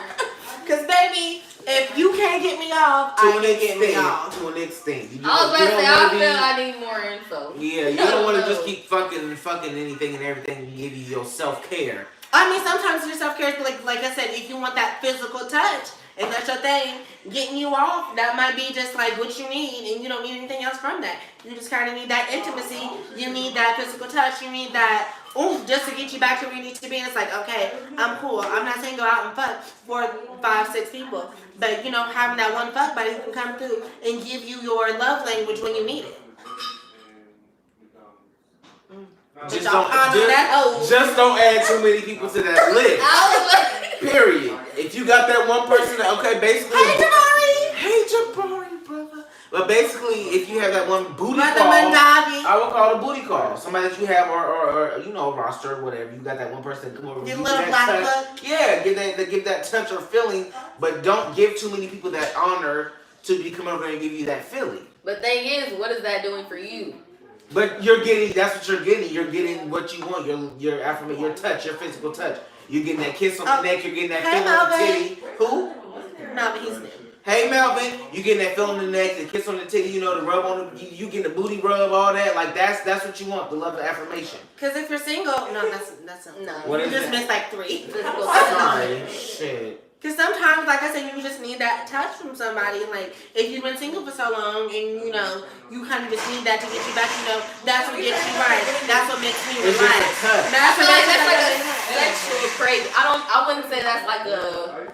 Love I'm like, sex, Yeah. it's not a love language, Love it's self-care. Like, sometimes sex is someone's self-care.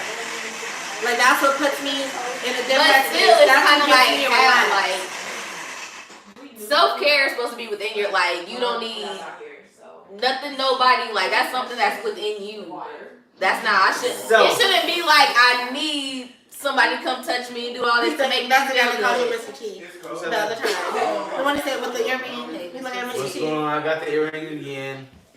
That's like I don't know. It's like I don't need self-esteem, somebody to come like, make me feel good. Yeah, it's about Self-care. yourself. It's self. I don't think it's a self-esteem thing. Cause like me, I'm a sexual person. Before I was in a relationship, I don't say I needed sex, but sex is something that would, you know, give me like I would be frustrated, or, you know, I was just anxious, or I was like, oh my fucking god, Right, yeah, I need a release. frustrated. I need a release. And me doing it myself, sometimes like, you want that physical touch from somebody. So sometimes, you know, you go out, you get you a little hookup, you're like, okay, bitch, I feel so much better now. I feel I'm more relaxed, I'm in a better headspace, and you just feel good. That's, I don't know. I feel like it's different. Like your sexual pleasure, like everybody needs sexual attention. Like everybody feels like, okay, I need to be touched by somebody. What human beings? But I wouldn't count that as like a self-care. I think so. Like the Just way like getting your self-care, nails done. I don't know. Getting your nails done, getting your feet done. That's for going like to a spa. certain Having people. sex can be somebody's self-care. Like, But baby, it's also I just different. need some dick. Or I just need my pussy. But it's also different. Like, say getting your nails done. Okay, I'm gonna go get my nails done because some people, they looking for comments. Or somebody, they looking for like praise about their nails, or they looking for attention. But there's also self-care where, okay, yeah, I'm gonna go get my nails done, but I'm gonna, like, this is about me. Like, I just wanna feel good. I just wanna get my nails done, not giving a fuck about nobody. I feel like, I don't know, it's just the way you It look at it. clashes, yeah, basically. And sometimes that sexual feeling that serotonin that you get is for yourself. Like, ooh, that's not something I can get from getting my nails done. That's not something I can get from eating some food. Jabari. Me getting some good dick is gonna make me feel like, Oh, baby, I needed that. Getting your ass ate is self-care too. Wait, speak Drea, LML, y'all are key. What's the youngest y'all would date? Oh my god. I'm 26, so the youngest I would date would be 21. 21. I need you to be able to buy me a drink. That's I feel like once you over 21, like I need to at least be able to go to the bar with you, drink. regardless. Yeah. Like I'm only 23, but I need to be able to And go 21 out is with pushing you. it, okay? No, my boyfriend's 21. Boyfriend is 21. I'm 25. So, at least he can buy me a drink. You niggas I is ain't lying. Oh, that's what it means, 25. Also, getting filled is self-care too. Come on, Jabari, I heard that. Getting your ass ate is self-care. Okay, baby, once the cakes have been devoured. Okay. Yes. I'm married, but my youngest was always 2 years younger than me, and me at the max. Okay, I feel that. 2 years younger than you. I just feel like with certain ages though, like once you 21, I just feel like I'm not about to date nobody that's 18. No, because y'all went to different places in life. Shit. You're just coming into college, you're just not leaving college. I want to go out to the bar and you can't even go with me. Like, Nah. damn. I was, and whatever, interested in someone 7 years younger. I refuse to be pressed in their innocent state. Aww. 7 years younger. I mean, it depends on how young the 7 years is, like, Okay. because let's say 27 versus 20, that's two different stages in your life. Like 27, you're kind of focusing on, getting you a house maybe. Okay. Maybe starting focus your on family, having your kids career. versus being 20. You haven't even turned 21 You yet. can't even buy a drink at the liquor store yet. So once you turn 21, 22, 23, you're still focused on living You're your not worried life. about You're not worried about Once that.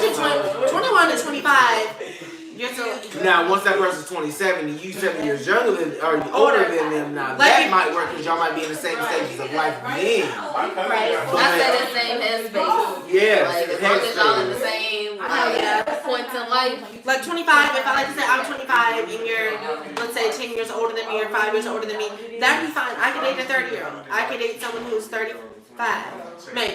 Maybe. That's why there is some people that's like my age that's But I would date older kids, rather like, than younger. they don't care. I don't fucking see that. 23, you're ready for kids? Hell no. Like, you didn't experience life yet. 25 been ready for kids. I'm 26 and not ready for kids. Granted, I'm bisexual, but I'm still like I'm still not ready to take on nobody's Them grown ass kids. Like, still not ready for that shit. The young study, Diamond, what's the topic? Okay, we don't really have a topic right now. We're kind of just talking about, dating and love and, finding your way back to each So what's the other. topic? Ages that you'll date, that kind of shit right now. The ages that you'll date. The ages that. Can we bring that up? Oldest and youngest. I'm 30 in What's the oldest and November. youngest? Come on, you're about to be the dirty 30, baby. That's what I'm talking about. That you dated. Okay, great. They're being dropped. Every week, y'all helping me drop someone unattainable. I'm glad I'm helping you out, girl. That's what we're here to do. Get some self-clarification and drop them fuck niggas or fuck bitches. Young, okay. That's not the oldest I would date. I don't know. I ain't never been like a Oldest lot I of would people date- my age. The oldest Like, I would date would be 40. I had people my age that was, The oldest I would date would be 40. see, I couldn't do I done that. seen some A 40-year-old? fine man. Because that's the whole thing where I see the different stages of life. I'm not at no level of no 40-year-old. No. But at What's that the point, that 40-year-old would have to be able to drop his standards to where he is and be able to meet me halfway. Like, I know you're ready for this, that, and the third, but as of me coming in with my age, we're going to have to meet halfway. That's But why my thing nobody is- should have to drop their standards. though. No, but I'm saying the ages of life you are when you're that old. When you're older, you'll be able to compromise.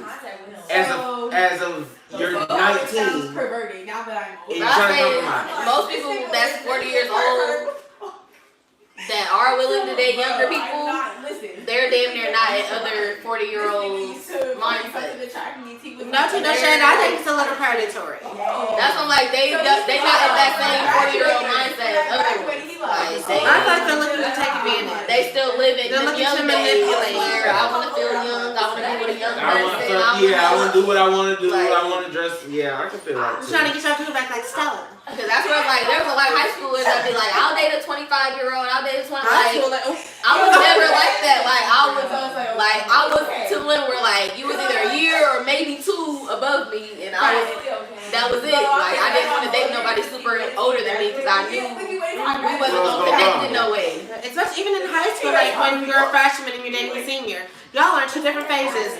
One of y'all just getting into high school, one of y'all are about to be focused on college. Even in that, like, two different stages of life. Cause that's when like college and even like graduate, like that's completely different. Cause college, that's damn near where you think about you going to clubs, you partying, you being with your friends, being with people, but then after it's like, damn, I really gotta get serious about life. Right, I really get my figure career out right what I'm gonna do, where I'm gonna live, what like where I'm What's my gonna career settle for the down kid? Because once you get out of college, all the games and shit is over. You gotta figure out your career and where you wanna go. Blah, blah, blah. Okay. Brenton Minor says oldest they did is 25, youngest to be 19. How old are you? Brenton? Yeah, let me know how old you are. No, me. is The oldest I'm going. 20 years old. 20, Oh. okay. Oh, that's you. Yeah, 20. Don't put in my responses. And you said you won't date what? She said younger, what, 19, oldest 25. That's not bad. That's not bad because you're not 21 yet. But that was somebody else. That was my preference, and I'm 22. Oh, Yeah. you did a 19 So you year did old? A 19-year-old? 19-year-old? Responses. It's 4 of us over We got people in the bag. Hold on. You'll date a 19-year-old? I would. Okay. If he can't buy you a drink? He can't buy me a drink. He can't even go out to the bar with you. Y'all can't even go, to Red Lobster get a drink together. Like, he can't buy you nothing. Right, he getting water. He while can't you even getting buy the meal margarita. because you got alcohol on the bill. They go for me. He don't say Nothing. We made her feel that way. Let her talk. I just don't. We gotta go, okay. I don't need no nigga trying to teach me the laws of life. I'm actively learning. Okay. I feel like Diamonds. Oldest is maybe 30. All about mindset maturity for me. I didn't look at that. Okay. I don't think I'm mature enough or have the right mindset for somebody over that. Come on, Diamonds. I feel that. That's where I'm like, I feel like I just personally would not connect with this person who's older than me. You gotta be in your same age range, basically. Exactly. Like, I need somebody I know. You wanna talk to him? Ooh, taco. Fucking drink. The 20-year-old me that y'all met is way different than I am now. I don't remember the kid days. Yes, women. You've definitely changed. You're definitely elevated. Okay. Because Raymond stayed with a talent Has to be on the okay. porch somewhere. I apologize for introducing you to the talents. It was yes, That's you what- changed. Most of us have changed from them kid days, but It's also probably because we alcohol. Like, I can't go out to eat without getting a drink. I heard that. If I got to put in the eat, I'm gonna get a drink wherever I'm at. If if you got you're taking me out alcohol, to eat, you gotta be able to buy that drink. you gotta be ready. Like, I'm probably getting I Long should have Island. I should have Long shown my Island, ID so you okay. Long Island. I should have shown my ID so you could buy the check. I don't got time for that. I don't have time for You that. shouldn't have to slide me money across the table so I can buy the check because you're not 21 and buy my liquor. Like I shouldn't have to do that. I can't do that shit. Okay, it has to be over 21 because I will not be going and being the only one turned up. Thank you. We got I made together. that mistake once. You got water. And if I we're got dating, damn you're Long taking me on. Island. If you're taking me on a date, like we ain't no pre-gaming. Ain't no okay. I'm under Not 21. pre-gaming for a date. So let me get drunk. Let Not a me date. buy something, take some shots at your house, then we go out. Like no, it ain't none of that. We got drink there at the restaurant or at the date. Ain't no pre-gaming. Ain't no liquor in the car to go take shots of. Ain't none of that. Like. Or it's like that's still them stages of life where I'm still ready to go out. I still like to go out. So if you can't go out with me, that's a problem. That's a problem. A big ass problem. Because you We want to can't sit in do the house all nothing. day. Or pre-game before we go anywhere. We can't pre-game before Applebee's because you can't. No pre-game for Applebee's, baby. No pre-game for Applebee's. If you're dating somebody and y'all got a pre-game to go to Applebee's, baby, it ain't it. Pre-game for the day. I like her Tupac shirt. Thank you. I live You were irritating. Eleanor, the pre-game days is over. Come on, Jabari, because it definitely is. I ain't pre-game with you for a motherfucking thing unless we finna go out to the bar. Because I still pre-game for bars. I'm glad I'm still pre-game. Yeah, because bars, they motherfucking drinks cost too much. I'm not paying $10 for a drink every time I want a motherfucking drink. Did you put some strawberry stuff in here? The most when I can get a bottle and be drunk before I go to the bar. Okay. Not a pre-game before the date. No, Okay. Cindy Williams, you never pre-game before a date. I know So before I go on a date and I'm nervous, I might text you At about. least the blunt. That's still pregame. I'm But gonna I'm take glasses saying- of wine. The pregame don't. Just to loosen me up for the day. It don't consider y'all being able to buy drinks and stuff. Y'all can both buy drinks. That's not a pregame. The pregame is the person can't buy a drink at the bar, so they want to get lit before going to the bar, and then you get drinks at the bar. That's what I mean by pregame. Oh, was I late on that situation? Always late to the tea. I was told to make a drink. Okay, I was told to make a drink, so I'm just putting my input in. Are y'all liking this live? lit. I'm glad y'all interested. What's the next It's topic? how you Fuck don't y'all. talk this much, but I'm lit.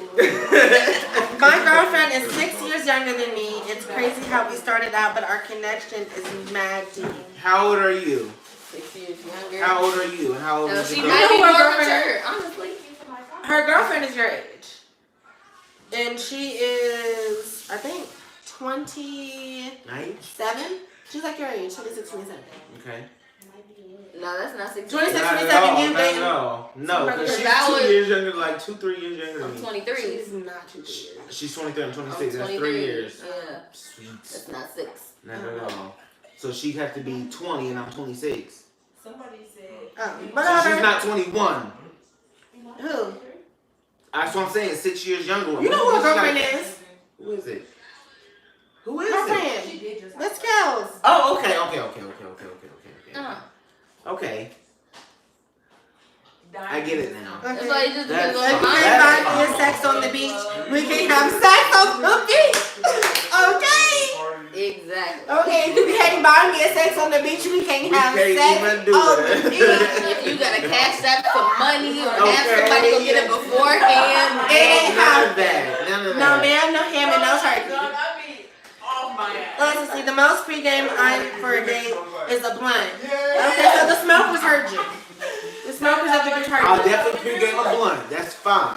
a blunt, yeah, you get your mind right. But if you can't go out and buy me a drink or buy yourself a drink, you just can't happen. And maybe because, like I said, I'm 26, so if that's But what if they're not drinkers and they're smokers, but they can buy I you am food? so ignorant. If you can buy me something, that's the difference. If you're legal, that's fine. You can still do it, that's fine. But if you're underage, that's I just feel like the range and the mindset is what the main Y'all are part. doing great. Keep it up, girls. So proud of you. Love you, Shanice. That's why I said late 20s and early 20s is completely different. Like they not in the same mindset, honestly. Okay. How can it be? It's early 20s, you just now turning 21. I'm ready to turn up, ready to party, do whatever the fuck I can. Like I'm grown. Late 20s, you like, okay, it's time for me to get my shit together. Like, what am I about to do with my life? Where am I going with?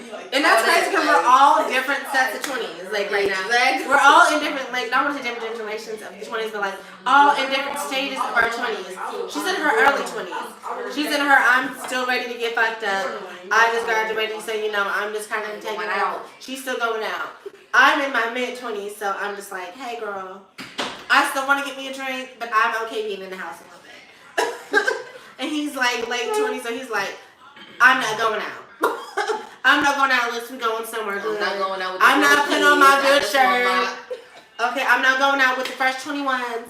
I need to be somewhere with people And my I've been age in group. that situation. Definitely been in that situation. Me and my Nice ex sound. went to Miami. Couldn't go nowhere because it was not 21. And it was a big ass struggle. I know that was tough. Like I was buying my, I only had to buy my I own put on drinks. myself. And I was the only one able to drink, Put but on my own like space. couldn't do It's shit. like, damn, you can't So- go to the. You See can't you go later. to the club. Can't do Oh, nothing. See you tonight. Woo! Listen, we're gonna keep it up, Diamond. Come on, hashtag Mud Club. Let's speak the cups. Yes, we got the Mud Club. $2 a drink, I can make something for you. Mud Hey, Club. my mug is empty. Bring your mug, it's $2. I get with Diamond. Hashtag Mud Club needs to be a thing. Without it, it's $5. Mud Club. Mud Club. We can't sell nobody's name. Okay. We got sued. Let me, if y'all want a mud club, I can make y'all a mud club and then That's the Mud Club. We can do a hashtag Mandavi live I'll be back. on Okay. the drinks. They just go leave. We'll be y'all. back. Damn. Keep talking. Y'all see how my co-host just left my black ass? Just like that, just left me in the dust. Like some hoe. Alright, woo. Y'all, we've talked about a lot on here. Where y'all red wine at? LOL. So look, Melvin, we ran out of the red wine, and so we're doing, since it's Cinco de Mayo, we got us some tequila and some margarita mix, so we got our little margarita stuff going on. So the red wine, my red slushy shit will be back on my next live or in my next video. Would you give up a relationship if your parents don't agree? Come on, merch, manifest. Yes! I got my wine. Come on, Sydney Williams. I know you got your wine. You sit with a wine and some blend. That's what you got. You sit with some wine and a good blend. But would I give my relationship up if my parents didn't agree? No. Fuck no, because you're not the person that has to see them every single day. I'm the person who has to see my significant other every day. I don't really care about which is like. I hope for your approval, but if I don't get it, I don't really care because I'm the person who's gonna have to spend every single day with this person, not you. So when me and my parents fall out for a little bit, I'm here at home with my significant other, so I don't really care if my parents don't agree. What's the topic? Her question is right here. What's the question? Would you give up your relationship if your parents didn't agree? Nah, I want everybody to answer this. Would you give up your relationship if your parents didn't agree with a trusted partner? Hell no. Hell no, because at the end of the day, I'm not married to my parents, I'm not married to my family, I'm not married to my sister, my brother, I'm not married to nobody but that person. I'm not in a relationship, fuck marriage, I'm not in a relationship with nobody but that person. So if I'm happy, that should be enough for you. And that's it. I'm not gonna give up my happiness for you because once I give that up, what? Now I'm miserable and by myself. Now what? I fall into depression or some other shit. I'm not giving up that shit for you. No. That's period. I'm not Talking giving about we up got Fireball, does that count? Fireball counts too. Why do y'all stay with some Fireball? Y'all stay with some damn Fireball. Last time we did your little live podcast women, y'all have Fireball ready for everybody. Y'all stay with some Fireball. Who got Fireball? Wait a minute, Y'all do say with some Fireball. being that y'all are in different stages of your 20s, what is your current perspectives on relationships? We're only a year and a half apart. Right. We're only a year and a half apart, so our kind of like, we're still dating in the same age group, me and him. But I will say, me with dating, if I'm gonna date you next, like if the next person I date, I want that to be a long relationship. I'm at 26, yes, it's peaking 30, but I also don't want to keep playing with relationships. I don't want to keep playing with people, like, and I don't want people to keep playing with me. So if this is what it's gonna be, this is gonna be, and we gonna live this out and be long term. Right now, I don't want nothing if it's not long term because I'm over it. If I'm gonna play and be me, then I'm gonna play and be me, do what I need to do. But if you want to come and seek out a relationship with me, then you need to be ready for long term. If not, let me do me. Let me know up in, because I'm too grown for the bullshit. If you don't want to be in a relationship, let me know. We can fuck, be fuck buddies, whatever. Just let me know up front. I mean, as for me, like, I mean, this is only my first relationship, even being 25, which is really weird. Because you feel like I'd have a lot of dating experience, but I don't. But if this relationship doesn't work out, then I still kind of, I have hope. But, niggas think they can do the bare minimum. Like, it seems like the level is so low for niggas that they don't even want to exceed the bare minimum and shit. So, I got standards. You don't meet my standards. Because the relationship I'm in now, he's taught me how to be loved and how to, what's good that can come with a relationship. So if no motherfuckers exceeding what I got right now, then we're not going to work out. We're not going to work out at all.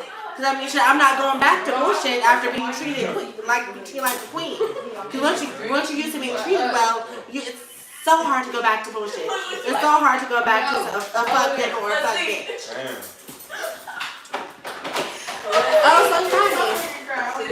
Oh, we got Imani coming in. She's in the young version of the 20s. Diamonds had said that we're all different in our 20s. What is your current perspective on relationships? Being someone who's like in their younger 20s. What are your current perspectives? Yep. Like, I mean, I don't know. I just feel like it depends on all in your mindset. Like, are you ready for a relationship? Like, people young as fuck, that's why you have high school sweethearts. Like, you be young as fuck, you just be ready for that relationship, you be ready to settle down with somebody. But there's also people that's like in they damn near 30s that don't be ready to settle down. Like, it just all depends on your mindset. Are you personally ready for a relationship? Because some people still got shit to work on themselves to where why they can't make a relationship work. So would it be age or would it be personal mindset? To where you want to get in a relationship? Because fuck the age. If you're still not in a personal mindset, you can still be 30, 35 and still not be in that personal mindset to be in a relationship because you still have shit from your childhood, from your past relationships that you need to work out. So it's not even really age. It has to be a personal mindset where you are in where you want to go in a relationship. I need y'all to shut it down. Okay, because honestly, you're not gonna bring your old trauma into my new relationship with me. You're not doing that. You need to handle whatever you was dealing with before me once you come into me. I'm not coming in dealing with your trauma. I'm not coming in trying to work out the issues that you had when you were a child that you should have worked out before you got into a relationship with me. I'm not working that shit out for you. I'm not gonna be your fucking therapist. I'm going to be your girlfriend, I'm going to be your woman, I'm going to be your wife. I'm not going to be your fucking therapist. You need to deal with whatever the fuck you need or whatever the fuck you need to unpack it yourself. You need to have that done before you have a relationship with me. Because I'm not the person that needs to do it for you.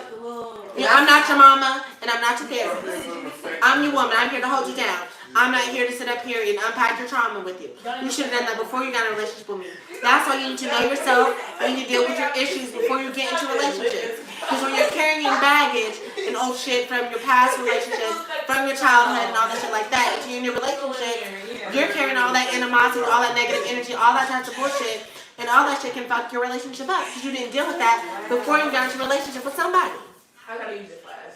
Sorry, I had to get that out. That was a long rant, but that pretty much cleared it up. That's why there's like 30, 40-year-olds that's just single. That like can't get it together within a relationship because they keep jumping from relationship to relationship, thinking I just need somebody next to me instead of looking for that right person that's supposed to be with you, or even like working on yourself first and then finding that person. That's why. Diamonds, we just did. We're gonna do it again here in a few.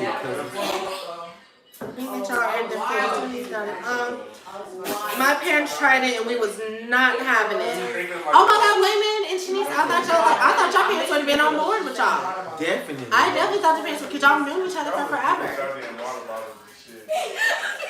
I would not. My happiness trumps all. Sorry. Happy with it. Okay. Mr. T sounds like he's ready to settle down. Are you ready? Really, I'm not ready. I still have, obstacles to go over, but my thing is, if you are coming after me and you're pursuing me, then make sure that you are ready for that seriousness. Don't come at me on no games like I just want to talk, I just want to play around, I just want to see where this goes. No. Right, I know, ain't no just because of that. It's all it is. Okay, all it is. But it's not none of that. If you gonna come, for it, then come for it. But if you just gonna play games all that, don't do that.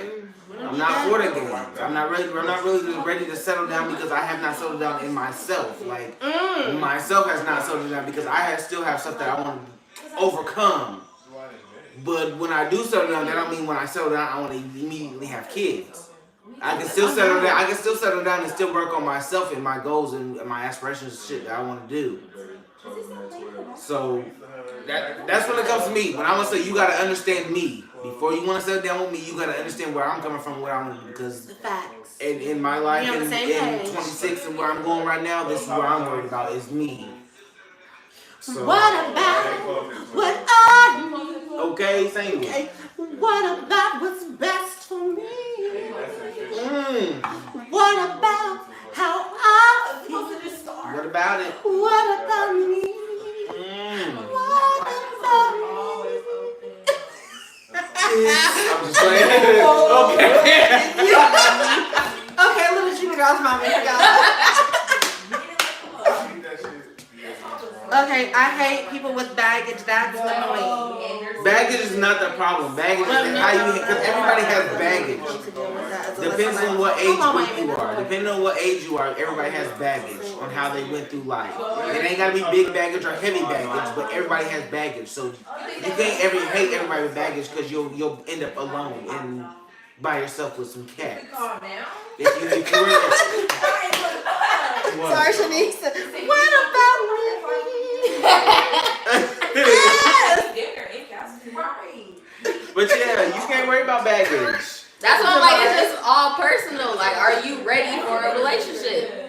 Like, are you personally And that's my ready? thing. At the age group that you are at, depending on what age you are, if you are 21 and I would say 25, 26 and older. Because me, like I said, I'm ready to like not really settle down, but find somebody that I can start building my life with. Because by the time I come 30, I don't really want to start searching for somebody at 30. Like I want to be somebody and be committed and be with somebody with 30 and ready to build a family by 30. Because by 30, a nigga gonna have an empire, and I want to. by have, 30? 30 But I feel like is that's so where young. people go wrong. 30 is so That's why young. people be like, I have this age limit. I have That's this not time that. That's a limit, personal. like- That's a personal thing, though. It's a personal Everybody's thing. timeline is not the same. It's not. So if somebody wants to jump in your time frame, they gotta be ready for what I still have. That's like you for said myself. at 30, like you want to have this and that. It's just like, So you have to You fit should into not. that. I mean, you should not have these expectations for yourself.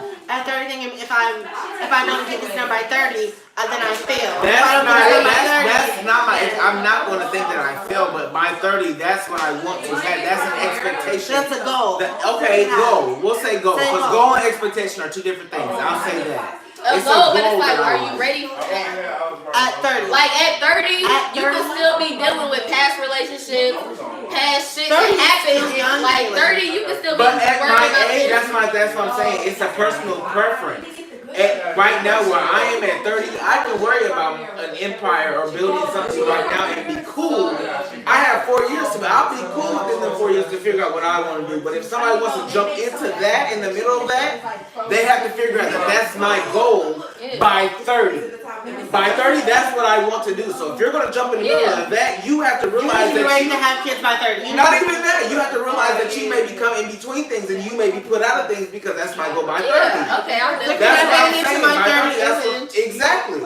Not saying that's what I mean, that's a goal, but it's not my, I mean, I'm not going to push myself too far and I'm gonna be like, that's what I want to be disappointed if it don't happen, but that's what I want to happen by that age. okay. And if you're going to jump in my life by, in between, then you got to realize, bitch, you just came into this goal. I still have a 4-year goal to hit by 30, so that's where I'm going by 30. Okay. You're gonna have to maneuver your life if you want to be with me. If not, then I'm not for you. Okay. Move around and I find somebody that's willing to direct me and be with me in my lane.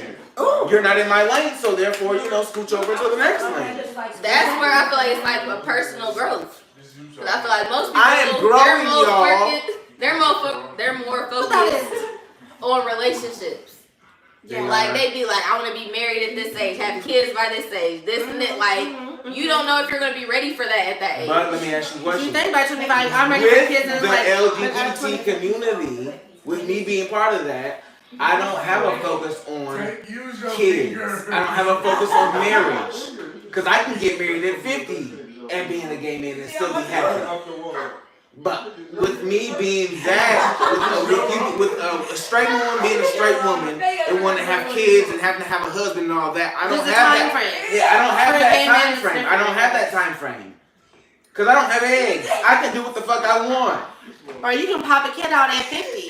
So I have flexibility within that. So with me, that's my mindset. I'm not saying that's everybody's mindset. I'm just saying with my mindset, if you're gonna jump in with me by 30, that's where I'm going. If you're gonna jump in, you gotta be able to meet that with me. You gotta be in my lane.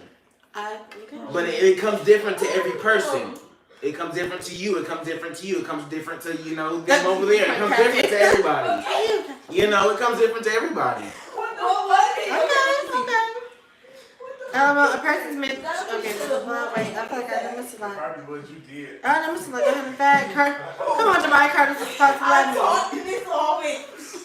Maybe Diamonds. Maybe y'all should react the ways. Maybe on a different line. Girl, We'll give you the whole Wiz musical on a different line.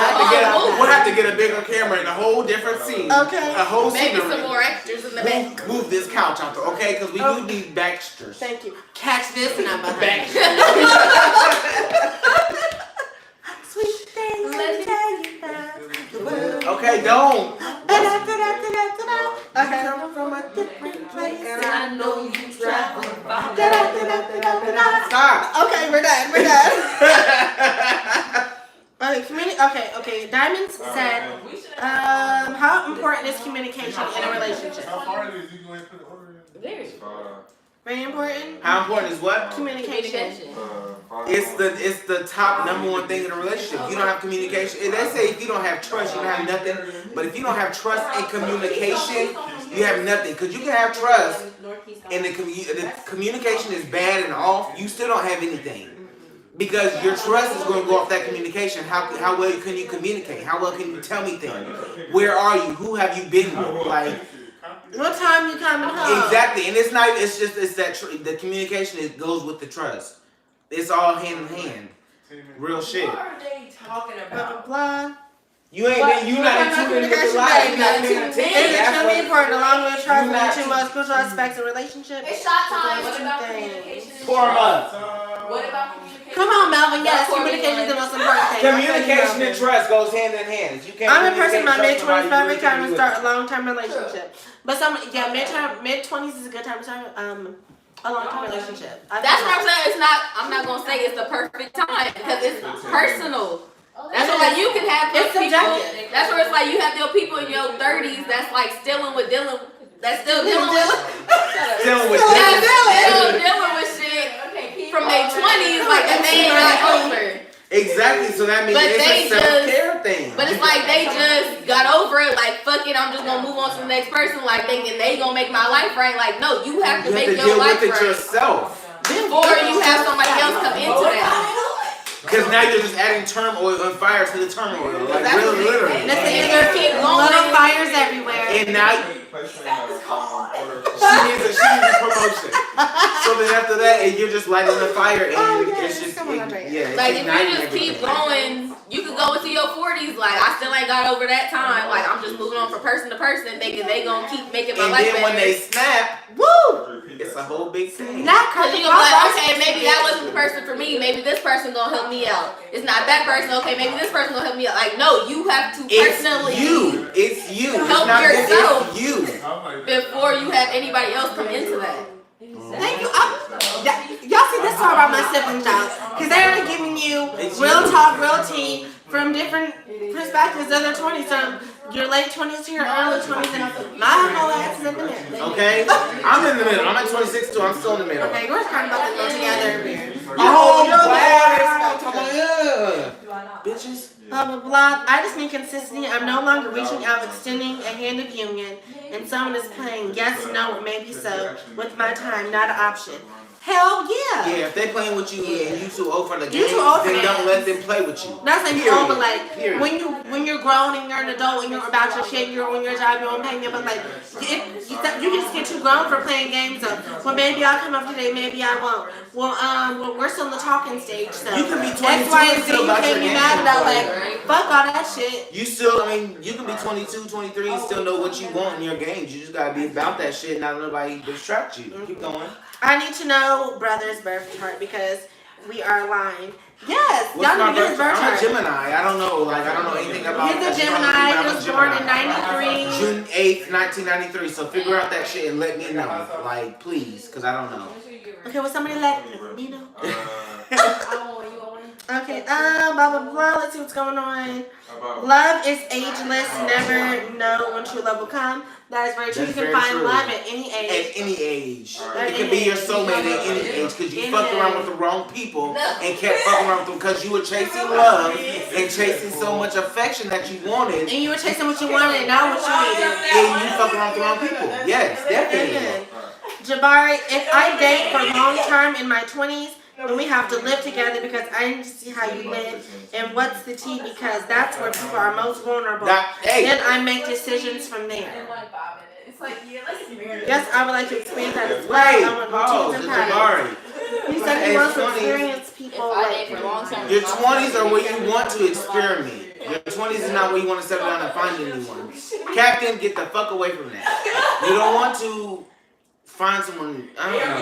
See, for me, in my experience, I don't want to find anyone in my 20s. Like, maybe like late 20s, 27, 28. But my early 20s, no. That's where I want to experiment and find out not really who I am, but what I like and exactly what I want to do. My career passions, my shit like that. You don't really want to find. When you're young, a lot of people mistake it as. You know, when you're young, you mistake it as you want to find somebody for your future, but you need to find your future before you find somebody to add on to your future. Like, you need to find out what you want to do in your future, what you want to do before you add somebody into that turmoil. Like, that's all I gotta say about that. That's why I feel like it's all about the personal shit. Like, I feel like people have too many timelines on shit. Yes. I feel like it gets younger and younger every year. Like, there's high schoolers talking about like, I don't have time for this. I don't got time for these niggas. Like, I'm trying to find the one right now. Like high schoolers. You're in high school. It's not about damn near. This is the time where you're gonna get your heart broken. I'm sorry. Like, you're probably gonna get your heart broken. If you're looking for love, like in high school, damn near, hell yeah. Damn near college, like you're gonna get your heart broken. Freshman year, sophomore, something like. Because they're not all gonna go on the same path as you. Yes, y'all in the same place in the same vicinity. Y'all in college, but y'all not gonna want. Once y'all graduate, once y'all start branching off, y'all shit is gonna conflict. Cause you're gonna have to go here for a job. They're gonna have to go there for your job. So now it's. Cause that's when college. That's when I found out what I wanted to do with my life. That's when I figured out exactly my career path. Some people, they do find that out like sooner, but a lot of people, they find out in college. A lot of people. you gotta go What they want to do. More often than not. And once you figure out your career path, it's like, okay, I need to go do this. But once you with somebody, they shit might clash with you. And it's like, okay, so it's either you or me. Like, am I gonna go with my career path, or am I gonna follow my significant other to what they want to do? Like, and that's not the time you want to follow somebody. That's sometimes you want to get what you need for yourself. That's when you need to decide on yourself. Like, I'm not following this person. If our paths are to meet again, then they will. But you need to go on with your path and figure out what you're gonna do with your life, because that's still your career, how you're making money. Okay, Diamond said, how are you with lies in your relationship? Forgiving or moving on? In some situations, I know it depends, but what are your thoughts? Depends on how big the lie is. Okay, liars should not be tolerated under any circumstances. Depends on how big the lie is. We need to smoke such another one of these combos when y'all come back. Girl, Raquel, we gonna have us one. Girl, we're gonna have one instead of sitting there getting high and watching Jenga. Okay? It depends on how big the lie is. If the lie is as big as like, I don't know. I just watched the 911 episode. If y'all watch 911, it's where she wasn't lying, but the significant other found dates, found a number, and found something else. But the lady that had all these secrets was doing something for her, was doing something for the significant other that she didn't want her to find out. So my thing is, if you go snoop for something, you're gonna find it. Snooping, you're going to find it. Whether you're right or wrong, you're gonna snoop for something, you're gonna find it. So if you trust your significant other and have that trust in them, then you'll be fine. But if you don't, and you still have trust issues, you're going to go snoop and you're going to find something you don't like, whether it's right or wrong, but in your head at that moment, it's wrong. Because of until assumptions. you get the explanation exactly to your assumptions, it's... So I'm not communicating. Exactly. Back to communication. And why communication is important. Because me, when it comes to lies, it's like, I don't know, if I catch up in a lie, it makes me think, you know, what the fuck has been the truth from the point that we started talking.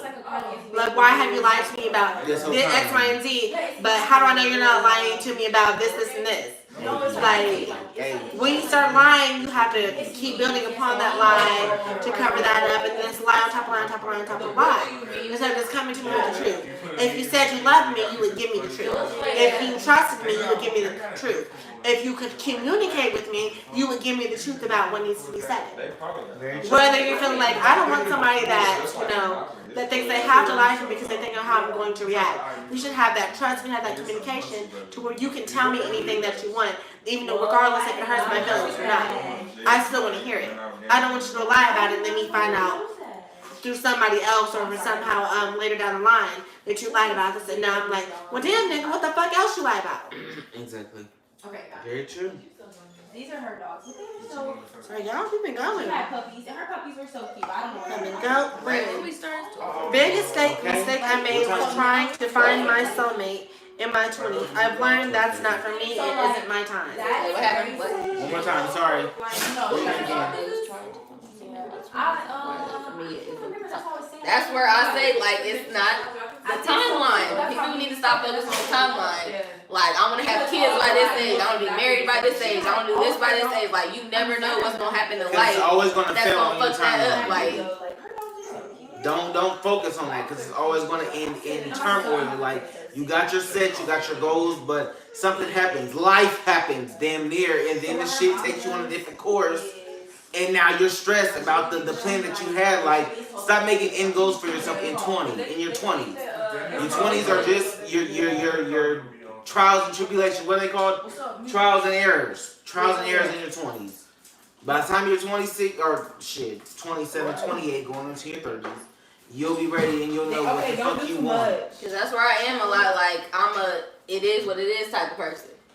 Like it either is gonna happen or it isn't. And a lot of people in their 20s are like that because you're 20, you still have your life to live. You still have a hell of a life to live. Like, well, I feel like it's gonna be cool. But it's like there is your goals, like you want to do, like you do have your career path that you want to happen, but it's still like you live in life like, okay, well this is gonna happen or it's not. And I'm either gonna learn from it or it's gonna break me. Like hopefully you learn it from it. but at the end of the day, you're still gonna learn from that. Exactly, you're still gonna learn from it whether it breaks you or not. I have a charger in my phone. Oh shit. But honestly, I think that what was it talking about? Oh, wanting to find out, your soulmate in your early 20s or whatever is a lot different for cis straight people than it is for LGBT people. Because for cis straight people, they've gotten the chance to find themselves as teenagers. They've gotten the chance to date. They've gotten the chance to, find themselves and, experiment with what works for them and what doesn't. But as LGBT people, sometimes you don't find that because you're too busy trying to hide yourself. You're too busy trying to, sneak around, and you don't have that many LGBT people in your community, in your high school that's not ready to be out. So for LGBT people, once you find love in your 20s, you're like, okay, this has to be it. Because I don't know when this is going to be my last time that I'm ever going to find love. Because it's your first love, and it's the first time you've ever felt anything like this. And you're processing this stuff in your 20s, in your late 20s, in your middle 20s, whatever the time that you find this, when this stuff should have been processed when you were as a teenager, but you couldn't find it because, you were gay or lesbian or bi or trans or whatever. So, you couldn't be yourself. You couldn't get deep down into who you are as a person and what you liked. So when it comes to LGBT people, we're like, once this happens to me as far as finding somebody that I am in love with, I need to run with that and stick with that. This has to be the person. This has to be it because, it's just that intense feeling of your first love. That's me. Your first love. I've had plenty of those. It has to be that. It has to be this. It has to be, I'm like I said, I'm 26. I'm not really that old. I'm not really that young. But like being that, I've had plenty of situations where like it has to be this. It has to be this or nothing. And I just got out of a situation to where it was like, if it's not this, then I'm done with this forever. But as of right now, once you get over it and you start, you get back into yourself and you find yourself and you take care of yourself before jumping back out there, you figure out, you notice that was not the end for you. You still have other people that, like they say, the old saying, there's still fish in the sea. Like, you still have plenty of fish in the sea. Like, there's gonna be people out there that's gonna want you, regardless. Go ahead. I know. I mean, I was over. I'm just saying, like, there's more fish in the sea. You don't have to play all your cards right then and there. You don't have to do all that right then and there. It's gonna work out. It's gonna work. You're gonna find more people. Blah blah blah. I like the way you're thinking, Trey, and that two people have that, unfortunately. Come on, Shady Patrol. I'm glad you went ahead and clapped that. Thank you. I appreciate that. Because some people don't have that. Like, some people just need a broader sense of self and a broader sense of thinking when it comes to relationships and love and dating and all that other stuff. Especially in the community, your mind needs to be open a lot more. Just think about that. In the community, your mind needs to be open in the community that you're in. Keep going. Okay, because like I said, everybody, especially LGBT people, are not on the same. They're not the same as their cis counterparts. So like, if you're a girl, you're dating a guy, it's not gonna be the same as a guy dating a guy because they can have came into their queerness at different ages. They may have accepted their queerness at a different age. Like somebody might have accepted it at 21 versus somebody just now being able to come to terms with it at 25, and then you're just now have to navigate dating at 25 as a queer person versus if you started when you were 21 and you kind of like gone through that already. So like people have to like meet each other in the middle when it comes to dating and relationships. If y'all get what I'm saying?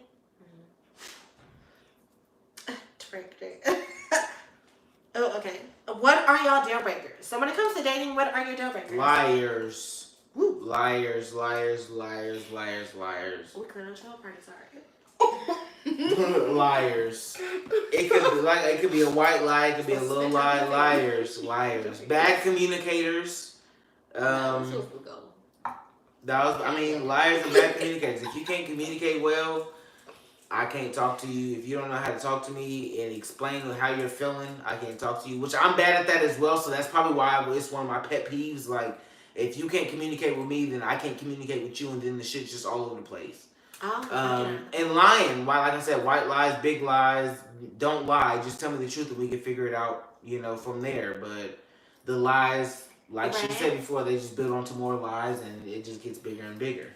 What are y'all? What is your deal breakers in a relationship or when dating? What's something that you're just not willing to put up with? Not willing to put up with. I don't know, because for me it's just like, am I comfortable with you? Because me, I'm a very quiet person, and a lot of people will say that. Like, even around his friends, like, people come to me like, damn, I didn't think you liked me because, you don't talk. Like, it's just like, am I comfortable around you? Because there's some people I'm around, like, okay, you cool, but I just don't feel comfortable. Yeah, I just don't feel comfortable talking. Like, it's probably the last time we gonna hang out type shit. But if I'm around you and I feel like we can actually talk, have a conversation, like, I can open up to what I'm actually thinking in my mind, like, then you can damn near stick around. Okay, come on, Imani. No one heard deal breakers and things. Yours? What are your deal breakers? My deal breakers are, I'm in the stage in my life where I'm not putting up with, like, DL people who are on the down low as far as men. Just because the fact that I have experienced a man who's openly loving of me, so someone who wants to hide back in the closet and do that whole hiding thing, like I'm not ready to be out and open with you as far as like dating. I'm not willing to deal with that as far as dating, so that's a deal breaker for me. Because I mean, once you come so far in loving yourself and dealing with people who actually do love and care about you, some shit you're not willing to go back to. So dealing with DL motherfuckers is definitely a deal breaker. I'm not going back to that bullshit. And another thing is deal breaker. I'm not dealing with nobody that smokes cigarettes. Sorry, that's the thing. I'm not dealing with nobody that smokes cigarettes. If you smell cigarettes, motherfuckers, we're not gonna mix. Because I don't like the smell of cigarettes. I don't like somebody that smokes them because of the health concerns, and they know what the health concerns are, yet they continue to do it anyway. I can't deal with somebody that smokes cigarettes. It's gross. Okay. So, DL Trade, I'm not fucking with you and cigarette smokers.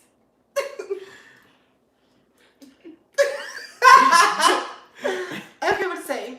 How do you express your hurt feelings in a relationship? I don't do feelings. And how does your significant other respond? I don't do feelings. That's a big thing that I need to get over is I don't do feelings. I don't know what to say when you're feeling down or sad. Like I don't do feelings. But and if you're my friend, you like feelings. In a relationship, I can, and that's probably something I need to work on in relationships. But even in relationships, I don't open up as much as I should, just because it's a pride thing for me. Like, feelings to me is weakness. You don't want anybody to feel your weakness, and once they know your weakness, it's easy for them to penetrate you, and easy for them to hurt you, and easy for them to jab you and stay like backstab you real quick. So for me, it's a weakness. It's a weakness. And I don't really deal with that Ooh. shit. But okay. And it's something I need to work on, definitely, but it's just something that I don't do. Like I said, when people end up and figure out their weakness, it's something they can use against you. And I'm not one to give somebody ammo to shoot me. I'm not gonna give you bullets to shoot me in my back. I'm not gonna give you a knife to stab me. I'm not gonna do that shit. But in a relationship, you should have like your walls down for that type of, not really to get shot at, but like to, you need to let your walls down if you're in a relationship. But even in a relationship, being in the LGBT community, knowing the community, your ammo and what you feel is still your own, because even if y'all do fall out, you still feel like in this community, if you do fall out, the shit's still gonna come out. Because how messy the LGBTQ community is. Messy. So when you do get with somebody, you do want to open up to them. You're scared because even if it doesn't work out, you let them know your secrets and shit, and now they're telling other people, so that ruins your shot with other people because they're friends with this, that, and the third person. Like, it's different in the LGBT community. Woo. Because you don't know who's going to use that against you. Okay. And I don't have time to use. Like I said, it's a weakness to me, and it's something I gotta work on. But I'm not here for weaknesses. He's gonna work on that before he gets into his next relationship. I will. That means he should. I will. And what about you, Monty Pooh? What was the question? Right. Damn, because Caitlin that went out and I always get the confused about. He does. I can't remember what What was that. I don't remember. Oh, what was it? Shit. I'll talk to the people. Oh, how do you express your hurt feelings in a relationship, and how does your significant other respond? My hurt feeling, I say that's a problem. I feel like that's just something within our family. Cause I'm not the type to tell you shit either. Like, if I'm upset about something, I'm the type to keep it in or keep it to myself. Even within, like, not even just a relationship, like with my friendships, everything. Like, I'm just the type to be like, okay, noted. I'm gonna keep you at a distance next time. Like, I'm gonna just keep that note in the back of my mind. I know what to tell you, what not to tell you. I just know. So you'd rather shut down and put your guard up rather than communicating what you clocked about that person. Yes. Damn near. Damn. And this was I'm just more of like a, okay, noted. I'm gonna shut you down. Like, okay, I got you. Okay. Well, how does your significant other respond to your, when you are hurt? How do they respond to you being hurt by something that they've done, or just like being hurt in general? In my experience, my significant other wants to talk and ask me how's this going and how do I feel. But when I'm in that situation, I don't want to talk, and I shut them down. So that's how it acts. They want to talk. That's what they want to do. They want to communicate with me. And like I said, I got to work on my communication skills. But yes. I shut them down, and then that's what it is. And I'm very strong when I shut people down. And I don't want to talk about my feelings, because feelings to me is my feelings. If I don't want to talk to you, then I'm going to shut you down, and you're not going to know about my feelings. And I have a lot of feelings that's built up, but not too many people are going to know about them, because I don't trust too many, and I just don't talk about feelings. It's just something I don't do. I don't know. It's just on it. My family. It's with mom and daddy's family. That's what I was gonna say. That's why I'm so like big. I said, it's the way that y'all have been brought up. The fact that you brought up to express feelings, because when your parents and stuff around you are non-expressive of how they feel about things, you pick up on that, and so you're just like, okay, well, I know, keep my shit at a distance. That's why I'm so big. Like, everything I've said is like, it's on personal growth. Because I feel like with me, I'm still not at, that's why I'm still not at that point to where I'm like, okay, to open up to somebody so much and like just talk to people like as much as I honestly don't have anybody where I really call and tell them about everything besides Kaylin. Not me, but Kaylin. Honestly, literally, and that's okay, as long as you got that person. That's what's up. That's why I don't really talk to too many people about what's going on with me personally, because I try to figure shit out for myself, or I just brush it off. And I mean, even with as close as you, as close as people think that me and Andrea are, I still don't even talk to Drea about everything that's going on. Like, Drea still doesn't even know half of the shit that's going on with me. Like, it's still a lot of shit that's going on with me in my mind that I still, like, shut people out of because it's my business and it's shit that I feel like I want to work on personally before I let anybody else in. It's me. It's like I said, it's a pride thing. And a lot of people, for me, I've been heard from a lot of people that you need to let that out. Let somebody talk to you and give you their opinion. But I don't like other people's opinion. I don't like, you know, judgment. So I'm going to keep it to myself and I'm going to deal with it how I will. And if I don't deal with it well, then that's what it is. It's just going to build up and I'll go on about my life. I'm good on with going about my life. Okay. I'm good on with pushing forward. I need both y'all to work on y'all shit. I'm good on pushing But forward. that's what I'm saying. Like, Work on y'all shit. that's what I'm saying. Like, you need that personal time. Like, you need that personal growth within yourself to be alone to figure that type of shit out before you can focus on a relationship. Because if I'm focusing on a relationship, it's like I'm trying to figure out what pleases you. Not even a relationship. I'm trying to figure out what's going on with you before I'm honestly figuring out what's going on with myself. Like, I can't even open up to you, but I'm still trying to, like, please you in the way you want to be pleased. Like, and I can't do that because I'm not pleasing myself. Exactly, because then that makes me unhappy. I mean, and not even a relationship, even a friendship. You can't really, you know, open up and get a friendship. You feel me?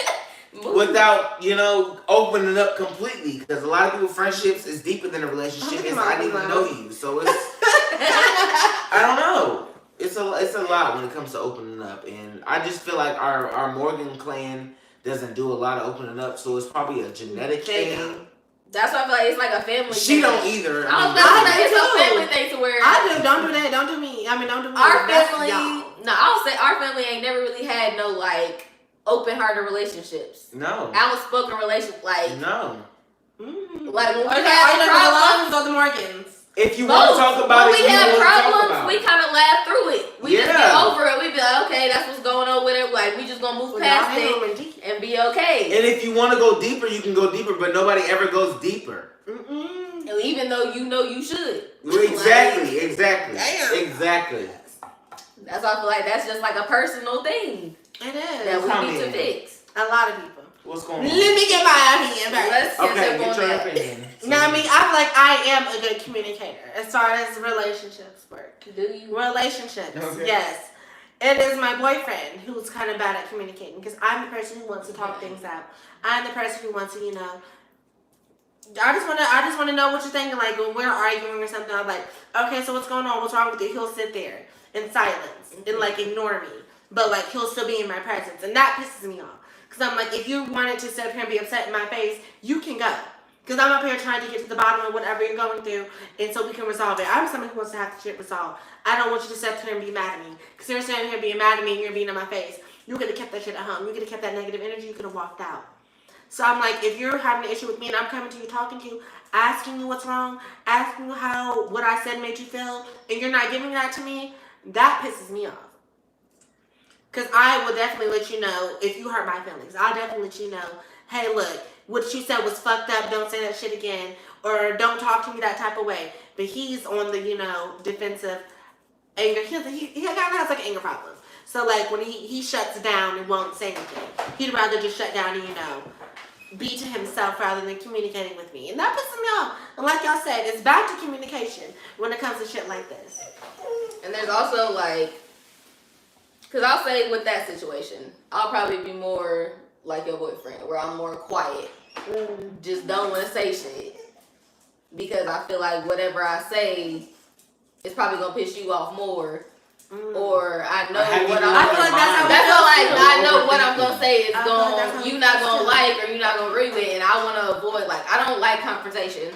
I don't like arguing. Same. I avoid all that shit. So it's like, I'm not going to, like, I'd rather stay silent then tell you what's going on. Exactly. But then when I tell you about it, it becomes an argument because I've held it back for so long. And then when I blow up, it's a problem. But you know, if you know me, you know that what you're doing is a problem. You're not doing this little bitty shit. It's a problem. Ooh. But when I blow up, it's a big ass problem to you. Because you're surprised, which I don't even know why you're surprised, because you know it's a pet peeve of mine. It's just what I don't like is the not knowing of the victim. Not calling the victims of me blowing up on you victims, but the victims. When I blow up on you, you acting stupid like you don't know what the fuck I'm talking about or what the fuck I'm blowing up on. Don't act stupid when you know how I like things and you know how I am. And then when I blow up and I explode, you act like it's a problem. Don't do that. Like, oh my god, where is this coming from? Yeah, like you knew it was coming. You knew this shit was coming. Facts. And I've also had the fact to where sometimes I literally just don't know what to say. Like, I've never opened up as much as I have, so it's like I literally don't know how to say it or like how to put it to where you're not gonna take it offensively. Very true. Because that's like a thing with my family. Like, we don't talk about shit personally, so it's like I don't know how to open up. And when I do say something, it's the wrong tone. Or it's the wrong saying. Give it to black or folks. my words are Black wrong. folks, black folks or my that to put you. together is wrong. Ooh. Like, it's never a win on that situation because no matter how I say it wrong, regardless. Whether I'm, passionate about it, whether, I'm soft about it, regardless of the words that I put together or the tone of my voice is wrong. So it doesn't matter. Because I don't know how to talk to people. Okay, so these people got feedback. So we're gonna let's see what the feedback is. Sorry. And we're gonna read y'all's feedback because y'all are they giving it to us? They are. Y'all we'll read it. Okay. That's always got a lot to do with like personal shit. Yeah, read it. Okay, so we got from Shani the Shooter. I used to hold all my emotions in and let bygones be bygones, but a person did me dirty and took advantage of me. Now I'm more open about my feelings. Okay, I can see that. I've had that. Okay, Melvin has said, Mr. T, Kaylin. Hey, Melvin. You ain't supposed to be at war or in mental opposition with your significant other. Ooh. I wouldn't say war, but like I said, I'm setting my ways. And I'm like I said, depending on what the age range is, it's just certain shit at my age that I expect. I expect you to clean up after yourself. I expect these things. So I'm not really at war. I'm just expecting 16 at war. I'm just expecting certain things out of you. And if you can't give me those things because of your age range, let me know. But don't try to complete these things that you want, that you expect me to do, and you can't complete these, and then you piss me off because you come up short. Like, just tell me that you can't do it in the beginning. Okay. Like, don't lie to me and think that you can do it because I would respect you more. I would respect you more if you told me up front that you can't do these and I'll help you through it. Besides you doing it and fucking it up and then just leaving me to find the fucked up shit. Miss, thank you. Sorry. Okay. Shani the Shooter had said, let me rephrase. If there's something I'm not feeling, I will usually say something right then and there. But that being said, I think that when you are in a committed relationship, you pick and choose your arguments because some things aren't worth it. Aren't worth arguing for. Exactly. Yeah. So once you make that commitment of marriage and you are ready to commit to that person for your lifelong, long hold, that's when you start picking and choosing your arguments like toothpaste caps, not washing dishes. Like, not closing the cabinet. Like, little shit like that. It's just little shit that you're like, it's not worth fighting over. I'm going to do this. I'll put the toothpaste cap back on the toothpaste. But now when you're grown enough to put the toothpaste cap back on the toothpaste. That's my experience. I'll close the cabinets. I'll wash the dishes. Like, that shit, yes. You can, once some people start working towards it, but. Okay. I feel you, Shanice. I feel you, baby, Shanice. Okay, Melvin said, I agree about picking and choosing arguments. Shani the Shooter, do y'all ever get mad at your friends / significant others simply for not thinking how you would have thought about the situation? Yeah. Yeah. I'm not gonna lie. Yeah. I feel like everybody has, like, that's why you get mad. Because exactly. Why did you get mad at this? Because you didn't do it how I wanted you to do it. Exactly. You didn't do it how I wanted you to do it. Because that's how me personally, like, a lot of shit I just don't give a fuck about.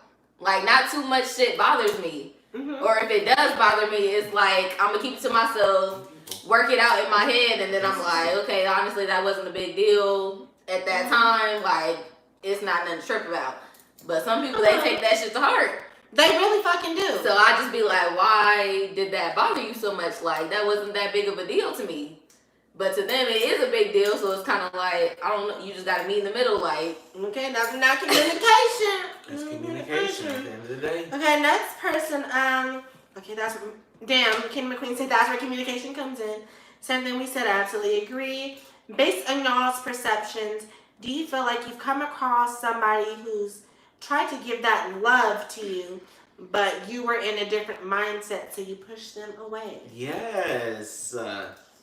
And that comes a lot in younger, when you're older and you have a younger relationship, when you have a younger person coming in, you're set that mindset and that mind frame, and you push that young person away because you don't think they're as serious as you are. You don't think that they're committed like you are. You don't think that they're in it for the long run like you are. So you start pushing them away, and you start doing different shit, and you move differently. So definitely, I've been in that situation to where the person I dated was younger, which most people I date is younger, which is I need to get away from that. Okay. But I need to get a sugar daddy. But dating somebody younger, you definitely get those expectations, and they don't move the way you want them to move, so it irritates you. What about you? I feel like it also comes with like in our community, like the time that you came to realization with yourself. Because a lot of people, they came to it at a young age. They came to it at high school. Like, they was like, I know this is what I want. So then at this time of age, they're like, I want love. Like, I want the person I'm going to marry. But then you have the people that came to the realization at a late age. Where it's like college damn near. And then they just not figuring out themselves. But they hop in a relationship and they feel like this is what I have to deal with. Like, I'm never gonna find nobody else that's gonna love me like this because of my community type shit. Oh, girl, come on. I'm the same motherfucking way. Although the fact that, I realized myself younger, but still, once you finally reach that person, it's like, woo, am I ever gonna find somebody else like this? Because honestly, my boyfriend, he's very much, trying to love me and be everything that, I want him to be. But I kind of feel like I have pushed back with that, and I don't know how to, navigate not pushing that back. It's just because it's new, so I'm still kind of like, oh my God, I don't know how to deal with this right now. And it's weird. It's like, I wanted it, but the fact that, it's new is still kind of scary. So you're still trying to get used to everything. All right, next question. It said, that overthinking crap bothers me. Everybody's their own individual. One has to let another be who they are. Andrea, you know how to have options over here. Oh, girl, okay. Cause you been trying to get me. You been trying to get me, girl. Overthinking is a bitch. You gotta keep your mind calm. You gotta chill sometimes, because overthinking will get you in trouble. Kingdom McQueen said it's a Gemini placement, brother. Come on, Geminis. It is. Raquel said I have to shut down spirit. I have to fix it because if it's affecting my relationship, it's a daily thing I work on because I'm not used to expressing myself. So just like you have to work on yourself. Like, okay, I'm not used to being expressive when it comes to things. Vulnerable. Let me just try to be a little more open every day. Like, you don't have to just come out and say it's all vulnerability. It's vulnerability. Yes. That just brings back that personal. Yeah, you guys. Exactly. That personal growth. I just need to work on myself before I can work on a relationship. Like, if I'm trying to work on both at the same time, either I'm gonna fail myself or I'm gonna fail this relationship. Exactly. Lose you or lose me. But somebody gotta make it. At the end of the day, if I gotta lose you or me, it's gonna be me. Oh no, it's gonna be you. Sorry, I'm gonna keep myself, and you're gonna be lost in the mix. Like, sorry. But there's also those people that's really want love that feel like they not gonna get it again, where they'll choose that significant other over themselves. Yeah, and then they lose themselves. They lose themselves. Because that's what I honestly say. With the whole me coming out thing, I was like, I honestly don't give a fuck who knows, as long as my mom knows first. Like, once I tell my mom and it's out there to her, I just don't give a fuck who finds out. Who the fuck knows? Like, people from the church, people from wherever, I don't give a fuck who finds out, because my mom knows she's okay with it. Exactly. But she's the one you're going to. She's the one you're going to her house and you need to go back to your hometown. She's the one who's going to go and pick you up. She's my support system. Not the motherfucking pastor, not your aunties and motherfucking uncles. Not so at the corner store. It's gonna be your parents. It's gonna be your mom. I was comfortable with her knowing, and once she was comfortable with me, I was comfortable with myself, honestly. And that's also what it's gonna be for communication and shit. Once I can talk to my people and the people I'm very comfortable with, knowing everything. Once I'm comfortable with them talking to them about everything, then I'll be comfortable with anybody else. Like, I don't give a fuck I who heard knows that. about my shit now. Like, I really don't give a fuck how you feel about me. Because Yeah. the people No, I care my people about I love cares know about, me, like, you know? what the fuck I'm Oh. going through. Period. Oh, out of the frame. Am I sorry? Hard. I was talking playing to with go. Captain. No, go on somewhere. Go, Captain. Sit down. Luella. Do you think some DL men can be taken seriously? No. Wait, what? Do you No. think DL men can be taken seriously? No. Go on, what No. is we gonna ask? No. Because DL men are not comfortable with themselves. They're not comfortable with their family has. They're not comfortable with their family thinks of them. They're not comfortable with what they think of themselves. They're not comfortable with the lifestyle. So no, do not fuck with DL men, period. If you're old enough, like 25, 26, once you get up there, you'll figure that out. But you know, You definitely 21 will.